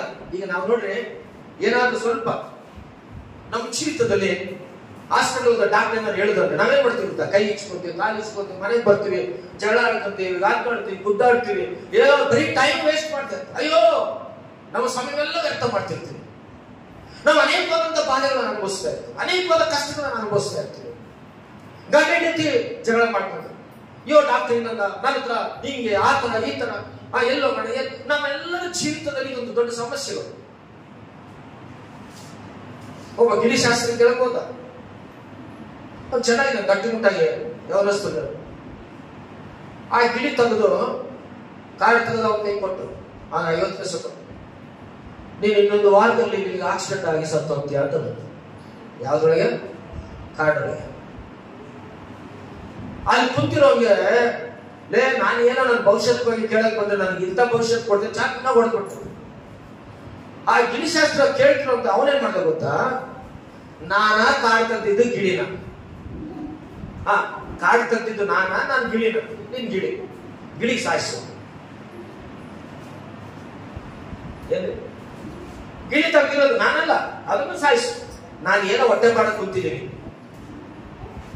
ಬೇರೆ ಮನುಷ್ಯನ ಜೀವಿತದಲ್ಲಿ ಆಯುಷ್, ಆರೋಗ್ಯ ಯೇಸು ಕ್ರಿಸ್ತನಿಂದಲೇ ನಮಗೆ ಬರೋದಿಲ್ಲ. ಯಾವ ಶಾಸ್ತ್ರಗಳು ಸುಳ್ಳು, ಯಾವ ಒಗಟುಗಳು ಸುಳ್ಳು. ನೋಡಿ, ಆಯುಷ್ ಆರೋಗ್ಯ ಯಶನಿಗೆ ದೇವರು ನೀನು ಸತ್ತೋಗ್ತಿ ಅಂದಾಗ, ಹಿಜ್ಕೀಯನು ಏನ್ ಮಾಡ್ದ? ಹಿಜ್ಕೀಯನು ನೀನು ಸತ್ತೋಗ್ತಿ ಅಂದಾಗ ಹಿಜ್ಕೀಯನು ಏನ್ ಮಾಡಿದ್ರೆ ಅದೇ ನಾವೇನಾದ್ರು ಅಂದ್ರೆ ಮದುವೆ ಮಾಡಕ್ಕೆ ಟೈಮ್ ಕೇಳಕ್ ನಮ್ಗೆ ಗೊತ್ತಿಲ್ಲ, ಪೂಜಾರಿ ಹತ್ರ ಬಂದ್ಬಿಟ್ಟಿರ್ತಾರೆ, ಏನು ಗೊತ್ತಿಲ್ಲ ಬರ್ತಾರೆ. ಸರ್ ಅದೇ ಮಗಳು ಮದುವೆ ಮಾಡಬೇಕು, ಮಾಡೋಣ ಬಿಡಪ್ಪ, ಅದೇ ಲಗ್ನ ಕಟ್ರಿ ಸರ್. ಹಿಂಗ್ ನಡೆದಿದ್ದಾವೆ ಇಲ್ಲೆಲ್ಲ. ಈಗ ನಾನು ಸೋಮವಾರ ನಾಳೆ 3 ಲಗ್ನ ಕಟ್ಬೇಕು. ನಾನು ಅದು ಎಲ್ಲೆಲ್ಲೂ ಹೋಗಿ ಕೇಳ್ಕೊಂಬಂದು ಆಮೇಲೆ ಡೇಟ್ ನನಗೆ ಕೊಡ್ತಾರೆ, ಗೊತ್ತಿಲ್ಲ. ಅರ್ಥ ಆಗ್ತಾ ಇದೆ. ಮದುವೆ ಮಾಡ್ಬೇಕು ಸರ್, ಆಯ್ತಪ್ಪ ಮಾಡೋಣ. ಸರಿ, ನಾನು ಡೈರಿ ತೆಗೆದು ಸರಿ ಇಂಥ ತಾರೀಕಿನ ಮಾಡೋಣಪ್ಪ ಮದುವೆ ಅಂತಂದ್ರೆ, ಅಲ್ಲ ಸರ್ ಅಂತ ತಾರೀಕಿನ ನೆಂಟರುಗಳು ಬರಲ್ಲ, ಅವೆಲ್ಲ ಕಷ್ಟ ಇರ್ತದೆ. ಏನಾದ್ರು ನೋಡಿ ಸರ್ ಒಂದು 17-18 ಇದೆ ಅಂದ್ರೆ ಇವ್ನು ಆವಾಗ ಹೋಗಿ ಆಲೆ ಬುಕ್ಕಾಗ ಬಂದಿದ್ದಾನೆ. ಒಳ್ಳೆ ದಿನ ಯಾವುದು, ಗೂಳಿ ಕಾಲ ಯಾವುದು, ರಾವ್ ಕಾಲ ಯಾವುದು, ಮದುವೆ ಕಾಲ ಎಲ್ಲ ಕೇಳ್ಕೊಂಡು ಬಂದು ಡೇಟ್ ಎಲ್ಲ ಕೇಳ್ಕೊಂಡು ನನ್ನ ಹತ್ರ ಬಂದಿದ್ದಾರೆ. ಇವೆಲ್ಲ ನೋಡಿ 23 ವರ್ಷದ ಸೇವೆಯಲ್ಲಿ ಸಾಕಾಗುತ್ತಿದೆ. ಬೇರೆ ಇನ್ನು ಆಚಾರ ಪದ್ಧತಿಗಳು ಜನ ಬಿಟ್ಟಿಲ್ಲ. ನಾನು ಯಾಕೆ ಮಾತು ಹೇಳ್ತೀನಿ, ಈ ಹಿಜ್ಕೀಯನು ಎಲ್ಲೂ ಕೇಳಕ್ ಹೋಗಿಲ್ಲ. ಎಲ್ಲಿ ಹೋದ? ಸತ್ತೋಗ್ತೀನಿ ನೀನು ಮನೆಗಳನ್ನ ಸಿದ್ಧ ಮಾಡೋದು. ಎಲ್ಲಿ ಹೋದ? ಆತನು ದೇವರ ಸಮಯ ವೇಸ್ಟ್ ಮಾಡಿಲ್ಲ. ಸಮಯ ಬೆಲೆ ಹೇಳೋದು ಹಿಜ್ಕೀಯನಿಗೆ ಸಮಯ ಬೆಲೆ ಹೇಳೋದು. ಎಲ್ಲೋದ? ಆತನು ಗೋಡೆ ಕಡೆಗೆ ಹೋಗಿ ಆತನು ಎಷ್ಟು ಚೆನ್ನಾಗಿ ಪ್ರಾರ್ಥನೆ ಮಾಡ್ತು ನೋಡಿ. ಯೇಸುವೇ, ತಂದೆಯಾದ ದೇವರೇ, ನಿನ್ನ ವ್ಯವಸ್ಥೆ ಮಾಡೋದಾಗ ನೀನು ಉಳಿಯೋದಿಲ್ಲ, ನೀನು ಸಾಯ್ಬೇಕೆಂಬುದಾಗಿ ಹೇಳಿದ ಆತನು ಎಲ್ಲಿ ಹೋದ? ಹಿಜ್ಕೀಯನು ಮೊರೆಯನ್ನು ಗೋಡೆ ಕಡೆಗೆ ತಿರುಗಿ, ಯೆಹೋವನೇ, ನಾನು ನಂಬಿಕಸ್ಥನಾಗಿಯೂ ಯಥಾರ್ಥ ಚಿತ್ತನಾಗಿಯೂ ನಿನಗೆ ನಡೆದುಕೊಂಡ ನಿನ್ನ ದೃಷ್ಟಿಯಲ್ಲಿ ಒಳ್ಳೆಯದಾಗಿದ್ದನ್ನು ನೆನಪು ಮಾಡಿಕೋ. ಎಷ್ಟು ಕಣ್ಣೀರಿಟ್ಟಿದ್ದಾನೆ ಗೊತ್ತಾ? ಸಮಯ ವೇಸ್ಟ್ ಮಾಡಿ ವ್ಯರ್ಥ ಮಾಡಿಲ್ಲ. ದೇವರ ಸನ್ನಿಧಾನದಲ್ಲಿ ತನ್ನ ಮೊಣಕಾಲು ಈ ಗೋಡೆ ಕಡೆಗೆ ತಿರುಗಿ, ಸ್ವಾಮಿ, ನಾನು ಎಷ್ಟು ನಂಬಿಕಸ್ಥನಾಗಿ ಜೀವಿಸಿದೆ, ಎಷ್ಟು ಒಳ್ಳೆಯವನಾಗಿ ನಿನಗೋಸ್ಕರ ಜೀವಿಸಿದೆ, ನಿನ್ನ ಕಾರ್ಯಕಲಾಪಗಳನ್ನು ಎಷ್ಟು ನಂಬಿಕಸ್ಥೆ, ನಾನು ಯಾಕಪ್ಪ ಈ ಮರಣ ಕೊಟ್ಟೆ? ದೇವರ ಸನ್ನಿಧಾನದಲ್ಲಿ ತನ್ನ ಸಮಯವನ್ನು ಕಳೆದ. ಇವತ್ತು ನಾವು ಎಷ್ಟು ಸಮಯವನ್ನು ಕಳೀತಿದ್ದೇವೆ? ನಮ್ಗೆ ಅನಾರೋಗ್ಯ ಇದೆ, ನನಗೂ ಇದೆ, ನಿಮಗೂ ಇದೆ, ಅನೇಕರಿಗೆ ನಾನು ಇರುವುದು. ಈ ಅನಾರೋಗ್ಯಕ್ಕೆ, ಈ ರೋಗಕ್ಕೆ, ಈ ಬಾಧೆಗೆ ನಾವು ದೇವರ ಸನ್ನಿಧಾನದಲ್ಲಿ ಎಷ್ಟು ಒಂದು ಸಮಯವನ್ನು ನಾವು ಕಳೀತಾ ಇದ್ದೀವಿ. ಎಷ್ಟು ಸಾರಿ ದೇವರ ಸಂಘ ನಾವು ಕಣ್ಣಿಟ್ಟು ಪ್ರಾರ್ಥನೆ ಮಾಡ್ತೇವೆ. ಸಮಯ ಬಹಳ ಶ್ರೇಷ್ಠವಾದದ್ದು. ಆದ್ರಿಂದ ಕರ್ತನ ಸನ್ನಿಧಾನದಲ್ಲಿ ಆತನ ಏನ್ ಮಾಡ್ದ, ಕಣ್ಣೀರಿನಿಂದ ಪ್ರಾರ್ಥನೆ ಮಾಡಿದಾಗ ದೇವರು ಬಿಟ್ಟ ಏನ್ ಮಾಡ್ದ, 15 ವರ್ಷಗಳ ಕಾಲ ಇಚ್ಕನಿಗೆ ದೇವರು ಆಯುಷ್ಯನ್ನು ಕೊಟ್ಟ. ಇನ್ನು ಅದೆಲ್ಲ ಓದಕ್ ಟೈಮ್ ಇಲ್ಲ. ಪ್ರವಾದಿಯ ಮುಖಾಂತರ ಮತ್ತೆ ವಾರ್ತೆಯನ್ನು ಕಳಿಸ್ತಾರೆ. ನನ್ನ ಮಗನ HDಯವನು ನಿಜವಾದ ಯಥಾರ್ಥ ಮತ್ತು ನಂಬಿಕಸ್ತನು, ಆತನು ಸಾಯೋದು ಬೇಡ. ಆತನು ಏನ್ ಮಾಡಿದ, ತನ್ನ ಸಮಯವನ್ನು ನನಗೆ ಕೊಟ್ಟು ಪ್ರಾರ್ಥನೆ ಮಾಡಿದ್ದಾನೆ. 15 ವರ್ಷ ಆಯುಷ್ಯನ್ನು ಕೊಡ. 15 ವರ್ಷ ದೇವರ ಇಚ್ಛೆಯಲ್ಲಿ ಆಯುಷ್ಯ. ಈ ನೆವರ್ ವೇಸ್ಟ್ ಇಸ್ ಟೈಮ್. ಈಗ ಕಳೆದ ಟೈಮ್ ಮತ್ತೆ ನಮಗೆ ಬರಲ್ಲ. ಹಾಗಾಗಿ ಆತನ ಟೈಮ್ ಅರ್ಥ ಮಾಡಿಲ್ಲ. ನೋಡಿ, ನಿಮ್ಗೆಲ್ಲರೂ ಗೊತ್ತಿರುವ ಹಾಗೆ ನಾನು ಬೇಗ ಹಾಗೆ ನಿಮ್ಗೆ ಹೇಳ್ತೇನೆ. ಜಕ್ಕಯ್ಯ ಏನ್ ಮಾಡೋದು, ಲೂಕನ ಬರೆದ ಸುವಾರ್ತೆ 19ನೇ ಅಧ್ಯಾಯ 1-10 ವಚನ ಓದೋದು ಬೇಕಾಗಿಲ್ಲ. ಜಕ್ಕಯ್ಯನು ಎಂತವನಾಗಿದ್ದ, ಅವನ ಜೀವಮಾನವೆಲ್ಲ ತನ್ನ ಸಮಯ ಎಲ್ಲಿ ಕೊಟ್ಟ, ಟೈಮ್ ಎಲ್ಲಿ ಕೊಟ್ಟ, ದುಡ್ಡು ಸಂಪಾದನೆ ಮಾಡೋದ್ರಲ್ಲಿ ತನ್ನ ಸಮಯವೆಲ್ಲ ಏನ್ ಮಾಡ್ದ ಆತ. ಜಕ್ಕಯ್ಯ ಏನ್ ಮಾಡ್ದ, ಟ್ಯಾಕ್ಸ್ ಕಲೆಕ್ಟರ್. ಆತನ ಟ್ಯಾಕ್ಸ್ ಕಲೆಕ್ಟ್ ಮಾಡೋದು 1 ಕ್ಯಾಡರಷ್ಟು ಟ್ಯಾಕ್ಸ್ ಕಲೆಕ್ಟ್ ಮಾಡ್ತಿದ್ದ. ಏನ್ರಿ, ಬೇಕಾದಷ್ಟು ಸಂಪಾದನೆ ಮಾಡ್ದ.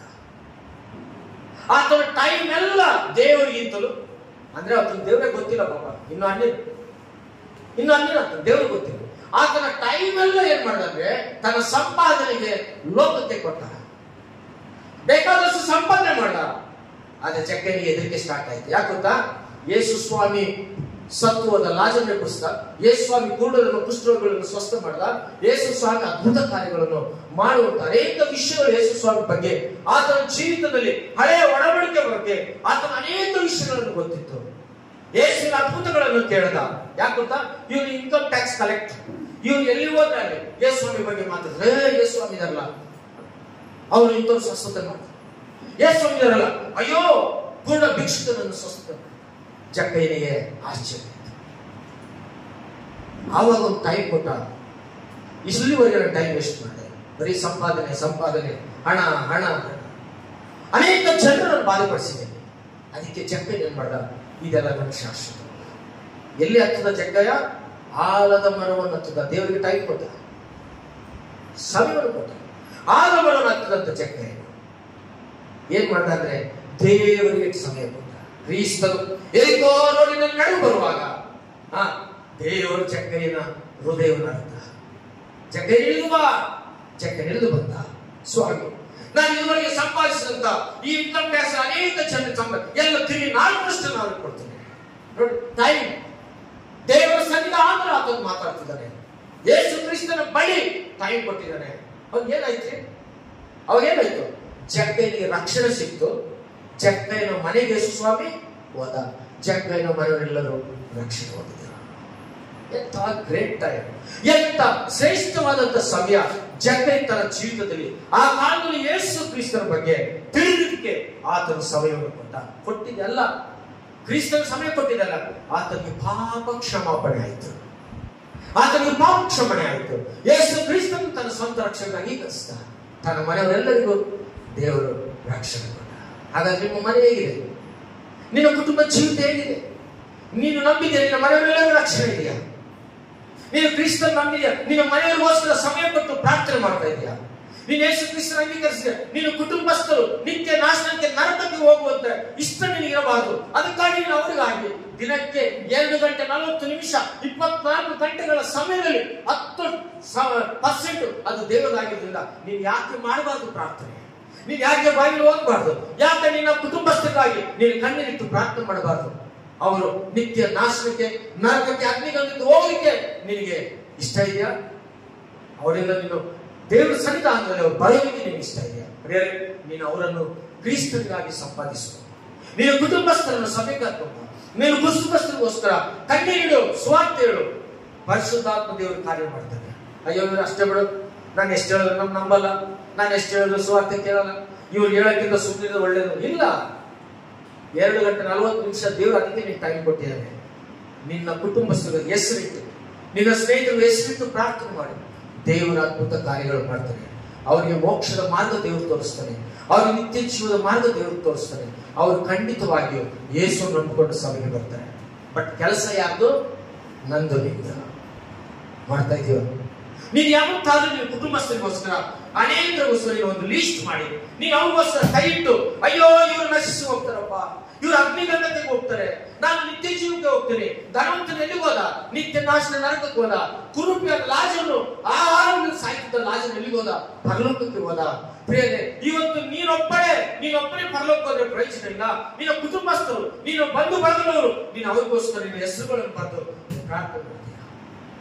ನಾನು ದುಬೈಯಿಂದ ಹೊಸದಾಗಿ ಬಂದಾಗ ಎಲ್ಲ ಹಳ್ಳಿಗಳು ದರ್ಶಿಸ್ತಾ ಇದ್ದೆ. ಪ್ರತಿ ಹಳ್ಳಿಗಳಲ್ಲಿ ನಾನು ಹೆಸರುಗಳು ಬರ್ಕೊಂತ ಇದ್ದೆ. ಹೆಸರುಗಳು ಬರ್ಕೊಂಡು ನಾನು ಪ್ರಾರ್ಥನೆ ಮಾಡ್ತಾ ಇದ್ದೆ. ಅದ್ರ ಮೇಲೆ ಕೈ ಇಟ್ಟು ಏನು ಮಾಳಪುರದಲ್ಲಿ ಚರ್ಚ್ ಕಟ್ಟಬೇಕು ಸ್ವಾಮಿ, ಅಲ್ಲಿ ಅನೇಕ ಜನ ಸ್ವಾರ್ಥ ಸಾಕು. ಚಳವಳಿಕೆಯಲ್ಲಿ ಚರ್ಚ್ ಕಟ್ಟಬೇಕು ಸ್ವಾಮಿ, ಅಲ್ಲಿ ಅನೇಕ ಜನ ರಕ್ಷಣೆ ಹೊಂದಬೇಕು. ಕೊಳಗಲ್ಲಿ ಚರ್ಚ್ ಕಟ್ಟಬೇಕು ಸ್ವಾಮಿ, ಅನೇಕ ರಕ್ಷಣೆ ಹೊಂದಬೇಕು, ಅನೇಕ ಸ್ವಾರ್ಥ ಸಾಕು. ಪ್ರಿಯ ದೇವರ ಮಕ್ಕಳೇ, ಒಂದೊಂದೇ ದೇವರು ಆನ್ಸರ್ ಕೊಟ್ಟಾಗ ಹೊಡೆದಾಗ್ತಾ ಇನ್ನು ಚರ್ಚ್ ಕಟ್ಟಲ್ಲ ಸ್ವಾಮಿ, ನನ್ನ ಕೈಲಿ ಆಗಲ್ಲ. ನೀನ್ ಕೊಡೋದು ಬಿಟ್ಬಿಟ್ಟೆ, ಎಲ್ಲ ನಿಂತೋಗ್ಬಿಡ್ತು. ನನ್ನ ಕೈಲಿ ಆಗಲ್ಲ ಸ್ವಾಮಿ. ನಾನು 23 ವರ್ಷಗಳ ಕಾಲ ಬಳ್ಳಾರಿ ಒಂದು ದೊಡ್ಡ ಸಭೆ ಕಟ್ಟಬೇಕು ಅಂತ ಬರ್ದಿದ್ದ ಆನ್ಸರೇ ಇಲ್ಲ. ಒದ್ದಟ್ಟಿನ ಕಟ್ಟುದು, ಸಿದ್ದರಾಪುರ ಕಟ್ಟುದು, ಎಲ್ಲ ಕಡೆ ಚರ್ಚ್ ಕಟ್ಟುದು. ನಾನು ಬಳ್ಳಾರಿ ಒಂದು ಸಪರೇಟ್ ಆಗಿ ನಮ್ಮ ಮನೆ ಮೇಲೆ ಬೇರೆ ದೊಡ್ಡ ಸಭೆ ಕಟ್ಟಬೇಕು. 23 ವರ್ಷಗಳ ಕಾಲ ದೇವರನ್ನು ಆನ್ಸರ್ ಮಾಡಿಲ್ಲ. ನಾನು ಒಬ್ಬನೇ ಮಾಡಿದಿಲ್ಲ, ನೀವೆಲ್ಲರೂ ಮಾಡಿದಿರ. ನೀವೆಲ್ಲರೂ ಪ್ರಾರ್ಥನೆ ಮಾಡಿ, ಎಲ್ಲರೂ 23 ವರ್ಷಗಳ ಕಾಲ ಪಾಲ್ ಸರ್, ಚಿಕ್ಕಮ್ಮವರಿದ್ದು, ಅಬ್ರಾಮ್ ಸರ್, ಮಾರ್ತಮ್ಮವರಿದ್ದ, ನಮ್ಮ ಅತ್ತೆಯವರು ಇದ್ದಿದ್ದ ಕಾಲದಿಂದ ಎಲ್ಲರೂ ಪ್ರಾರ್ಥನೆ ಎಲ್ಲ ಟಿಕ್ ಮಾಡಿದ್ದೀನಿ. ಬಳ್ಳಾರಿ ಒಂದು ದೊಡ್ಡ ಸಭೆ ಕಟ್ಟೋದಕ್ಕೆ ಟಿಕ್ ಮಾಡಿದ್ರೆ ಆಗಿಲ್ಲ. 23 ವರ್ಷ.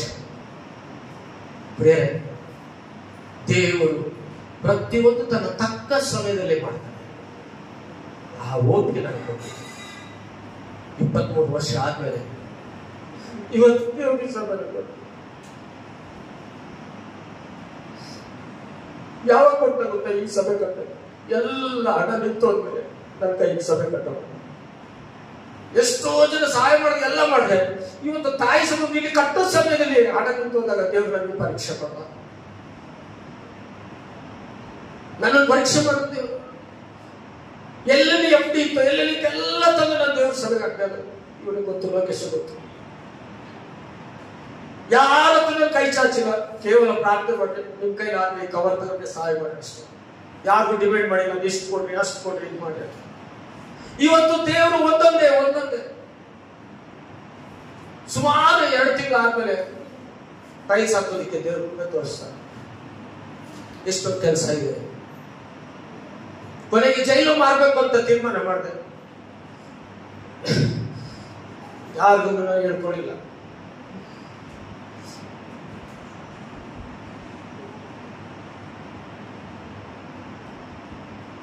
ಯಾರಿಗೂ ಹೇಳ್ತೀವಿ, ಮಕ್ಕಳಿಗಾಗಲಿ ಯಾರಿಗೂ ಹೇಳ್ಕೊಂಡಿಲ್ಲ. ಎಷ್ಟು ಬೇಕಾದಷ್ಟು ದುಡ್ಡಿತ್ತು ನನ್ನ ಹತ್ರ ಒಂದು ಟೈಮಲ್ಲಿ. ಎಲ್ಲ ಒಂದು ಸೇವೆ ಕೊಟ್ಬಿಟ್ಟೆ.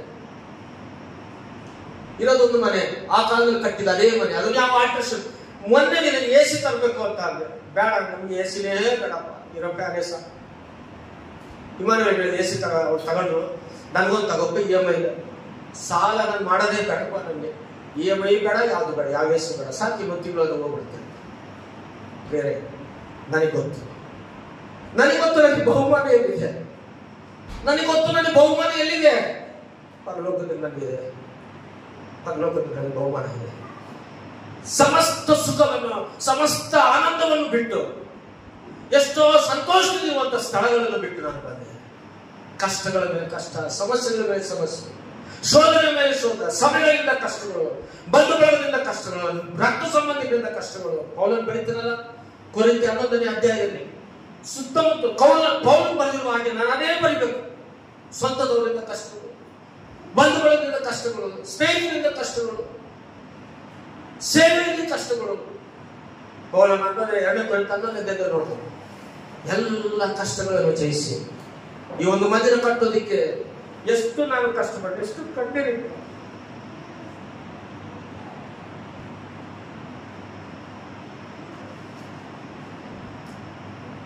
ನಾನು ಏನಾರ ಆದ್ರೆ ಕನಿಷ್ಠ ಸ್ವಲ್ಪ ದುಡ್ಡಾಗಿರ್ಲಿ, ಮಕ್ಕಳಿದ್ದಾರೆ, ಮಗ ಇದ್ದಾರೆ, ಹೆಂಡತಿದ್ದಾರೆ, ಸ್ವಲ್ಪ ಕೂಡಿ ಅದನ್ನು ಕ್ಯಾನ್ಸಲ್ ಮಾಡಿಸಿ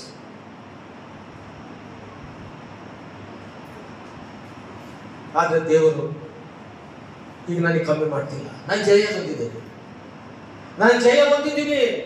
ಯಾಕೆ ಗೊತ್ತಾ? ದೇವರು ಅಗ್ನಿ ಪರೀಕ್ಷೆಯಲ್ಲಿ ನಾನು ಗೆದ್ದಿದ್ದೇನೆ. ಹಲ್ಲೆಲೂಯಾ!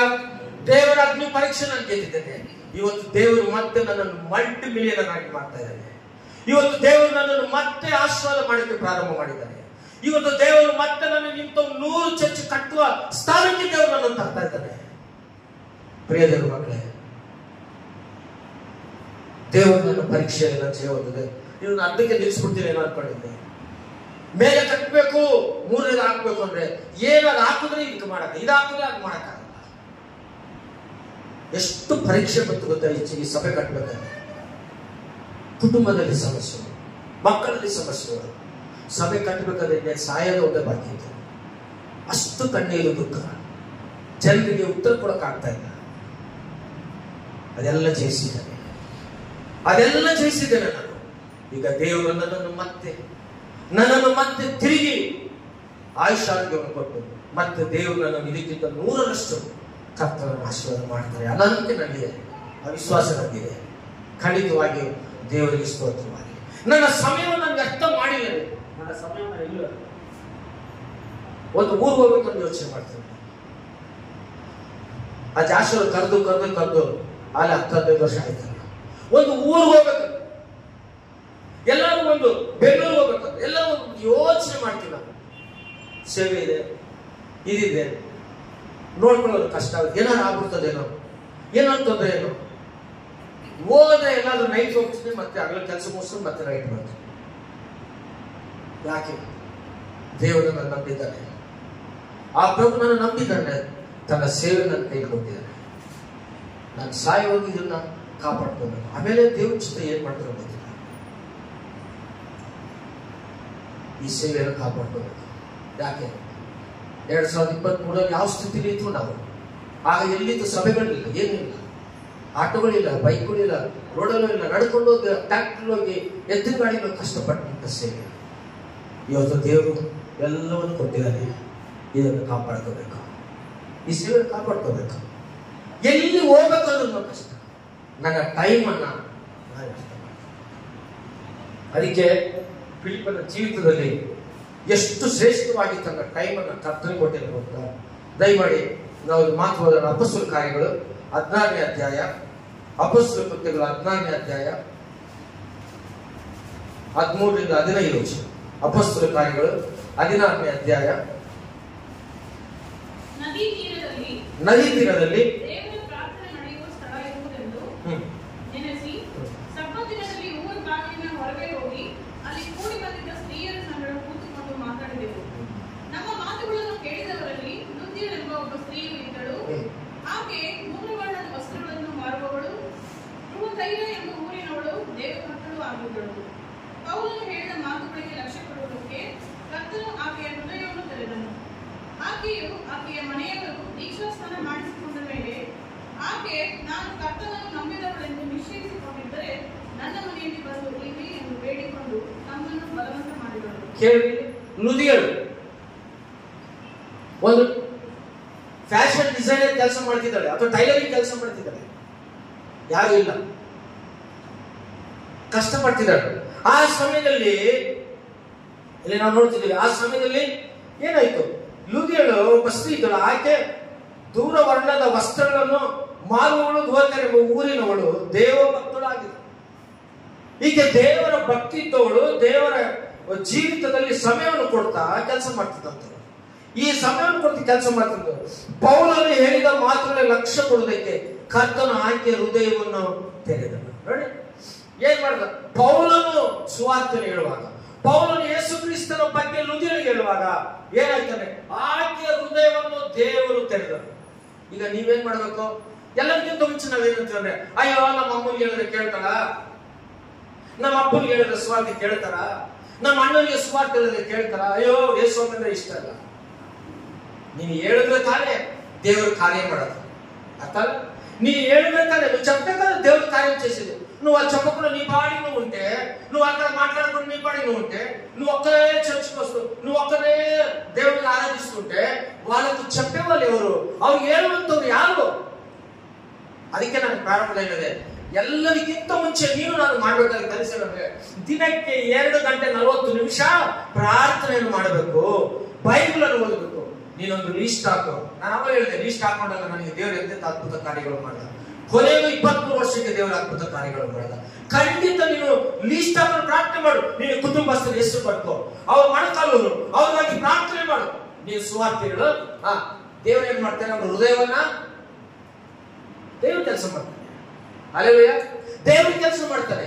ನೀನ್ ಏನ್ ಹೇಳ್ದಾನೆ, ಜ್ಞಾನೋಕ್ತಿಲಿ ಹೇಳ್ತಾನೆ, ಸೋಂಬೇರಿಗಂತೆ ಜ್ಞಾನೋಕ್ತಿಲಿ ಸೋಂಬೇರಿಗೆ ತಟ್ಟೆಯಲ್ಲಿ ಊಟ ಹಾಕಿ ಸಾಂಬಾರ್ ಹಾಕಿ, ಅಥವಾ ನಿಮ್ ಲೆಕ್ಕದಲ್ಲಿ ಹೇಳಿದೆ, ತಟ್ಟೆಯಲ್ಲಿ ಮಟನ್ ಬಿರಿಯಾನಿ ಹಾಕಿ ತಟ್ಟೆಯಲ್ಲಿ ಸ್ವೀಟ್ ಹಾಕಿ ಆ ಸೋಂಬೇರಿಗೆ ಕೊಟ್ರೆ ಅವನೇನ್ ಮಾಡ್ತಾನಂತೆ, ಅವನೇನ್ ಮಾಡ್ತಾನೆ, ತಿನ್ನೋದಿಲ್ಲ ಅಂತೆ. ಇರೋ ವಿಷಯ ಬೈಬಲಲ್ಲಿ ಜ್ಞಾನೋಕ್ತಿಲಿ ತಿನ್ನೋದಿಲ್ಲ ಅಂತ. ಯಾಕೆ ಗೊತ್ತಾ, ಅವ್ನು ಇನ್ನೂ ಸೋಂಬೇರಿ. ಏನ್ ಗೊತ್ತಾ, ತಟ್ಟೆಯಲ್ಲಿ ಹಾಕೊಟ್ಟೆ, ಬಿರಿಯಾನಿ ಕೊಟ್ಟೆ, ಈಗ ಅವನೇನ್ ಮಾಡ್ಬೇಕಂದ್ರೆ ನೀನು ತಗೊಂಡು ಚಿಕ್ಕ ಮಕ್ಕಳಿಗೆ ತಿನ್ನಿಸ್ದಂಗೆ ಅವನಿಗೆ ತಿನ್ನಿಸು. ಅಷ್ಟು ಸೋಂಬೇರಿ ಜ್ಞಾನೋಕ್ತಿಲಿರುವಂತ ವಿಷಯ. ತಾಕಲು ಆತನಿಗೆ ಭೋಜನ ಮೇಸಿ పెట్టినವడ ಸೋಂಬೇರಿವಾడు. ಸೋಂಬೇರಿ ಏನ್ ಮಾಡ್ತಾನೆ, ಅವನು ತಿನ್ನೋದಿಲ್ಲ. ಯಾಕೆ, ಅವನು ಕೈ ಹಾಕಿ ತಿನ್ನೋದಕ್ಕೂ ಆತನ ಮನಸ್ಸು ಬರಲ್ಲ, ಅಷ್ಟು ಸೋಂಬೇರಿಗಳು. ಬೇರೆ ನಮ್ಮ ಜೀವಿತದಲ್ಲಿ ಪ್ರಾರ್ಥನೆಯ ಸೋಂಬೇರಿಗಳಾಗಿರಬೇಡ. ಆಮೇಲೆ ಬೈಬಲ್ ಓದುವಂತ ಸೋಂಬೇರಿಗಳಾಗಿರಬಾರ್ದು. ನಾವು ಬೈಬಲ್ ಓದುವಂತ ಪ್ರಾರ್ಥನೆ ಮಾಡುವಂತ ದೃಢ ವಿಶ್ವಾಸಗಳು ನಾವಾಗಿರ್ಬೇಕು. ಖಂಡಿತವಾಗಿಯೂ ನಿನ್ನ ಕುಟುಂಬವನ್ನು ರಕ್ಷಿಸ್ಕೊಳ್ತೀಯ. ಖಂಡಿತವಾಗಿ ನಿನ್ನ ಕುಟುಂಬಸ್ಥರಿಗೆ ಒಂದಲ್ಲ ಒಂದು ದಿನ ದೇವರು ಕಾರ್ಯ ಮಾಡ್ತಾರೆ. ಲೂದ್ಯ ಏನ್ ಮಾಡಿದ್ರು, ಟೈಮ್ ವ್ಯರ್ಥ ಮಾಡಿಲ್ಲ, ನಂಬಿಕೊಂಡು ರಕ್ಷಣೆ ಹೊಂದಿದ್ದು, ಪೌಲನು ಹೇಳಿದ ಮಾತಿಗೆ ಕಿವಿಗೊಟ್ಲು, ಹೃದಯವನ್ನು ತೆರೆಯಿತು, ತಕ್ಷಣ ಬಾತಂಡ್ಲು. ಆಮೇಲೆ ಏನಂತಂದ್ರೆ ಒಂದು ಮಾತು ಹೇಳ್ತಾರೆ, ಟೈಮ್ ವ್ಯರ್ಥ ಮಾಡಿದೆ, ಸಮಯ ವ್ಯರ್ಥ ಮಾಡಿ ಹೇಳ್ತಾರೆ, ನಾನು ಕರ್ತನನ್ನು ನಂಬಿದವಳೆಂದು ನಿಶ್ಚಯಿಸಿಕೊಂಡಿದ್ದರೆ ನನ್ನ ಮನೆಯಲ್ಲಿ ಬಂದಿರಲಿ ಎಂದು ಬೇಡಿಕೊಂಡಳು, ನಮ್ಮನ್ನು ಬಲವಂತ ಮಾಡಿದ್ದಾರೆ. ದೇವರ ಮಕ್ಕಳಿಗೆ ಕೊಟ್ಟಂತ ಟೈಮ್, ದೇವರ ಮಕ್ಕಳನ್ನು ಬೇಡಿಕೊಂಡು ಸಮಯ ವ್ಯರ್ಥ ಮಾಡಿಲ್ಲ. ಯಾಕೆ, ದೇವರ ಮಕ್ಕಳು ಮನೆಗೆ ಬರುವುದರಿಂದ ಆಶೀರ್ವಾದ, ದೇವರ ಸೇವಕರು ಮನೆಗೆ ಹೆಚ್ಚಿಡುವುದರಿಂದ ಆಶೀರ್ವಾದ, ದೇವರ ಸೇವಕರು ಮನೆಗೆ ಬಂದು ಪ್ರಾರ್ಥನೆ ಮಾಡೋದ್ರಿಂದ ಆಶೀರ್ವಾದ. ಟೈಮ್ ವ್ಯರ್ಥ ಮಾಡಿಲ್ಲ, ಸಮಯ ವ್ಯರ್ಥ ಮಾಡಿಲ್ಲ ಬೇರೆ. ಹಾಗಾಗಿ ಸಮಯ ಬಹಳ ಶ್ರೇಷ್ಠವಾದದ್ದು. ಸಮಯ ಬಹಳ ಶ್ರೇಷ್ಠವಾದದ್ದು. ಫಿಲಿಪ್ಪಿ ಪತ್ರಿಕೆ 8ನೇ ಅಧ್ಯಾಯ, ನಾನು ಮುಗಿಸ್ತಾ ಇದ್ದೀನಿ, ಟೈಮ್ ಇಲ್ಲ. ಅಪೊಸ್ತಲರ ಕಾರ್ಯಗಳು 8ನೇ ಅಧ್ಯಾಯ 27ರಿಂದ 38. ಅಷ್ಟು ಓದೋ ಟೈಮ್ ಇಲ್ಲ, ಆ ಸ್ಟೋರಿ ನಾನು ಹೇಳ್ಬಿಡ್ತೀನಿ. ಫಿಲಿಪ್ಪನ್ ಬರ್ದ ಅಪೊಸ್ತಲರ ಕಾರ್ಯಗಳು 8ನೇ ಅಧ್ಯಾಯ 27ರಿಂದ ನಾವು ನೋಡ್ತೇವೆ. 38 ವಚನಗಳು ನಾವು ಗಮನಿಸ್ತಾ ಇರ್ತೇವೆ. ಬೇರೆ ಇಲ್ಲಿ 8ನೇ ಅಧ್ಯಾಯ ಅಪೊಸ್ತಲರ ಕಾರ್ಯಗಳು 27. ಇಲ್ಲಿ ಒಬ್ಬರ ಬಗ್ಗೆ ನಾವು ನೋಡ್ತೀವಿ. ಏನ್ ಬಗ್ಗೆ, ಯಾರ ಬಗ್ಗೆ, ಫಿಲಿಪ್ಪನ ಬಗ್ಗೆ ನಾವು ನೋಡ್ತೀವಿ. ಯಾರ ಬಗ್ಗೆ ನೋಡ್ತೀವಿ, ಇಲ್ಲಿ ಗಮನಿಸಿ.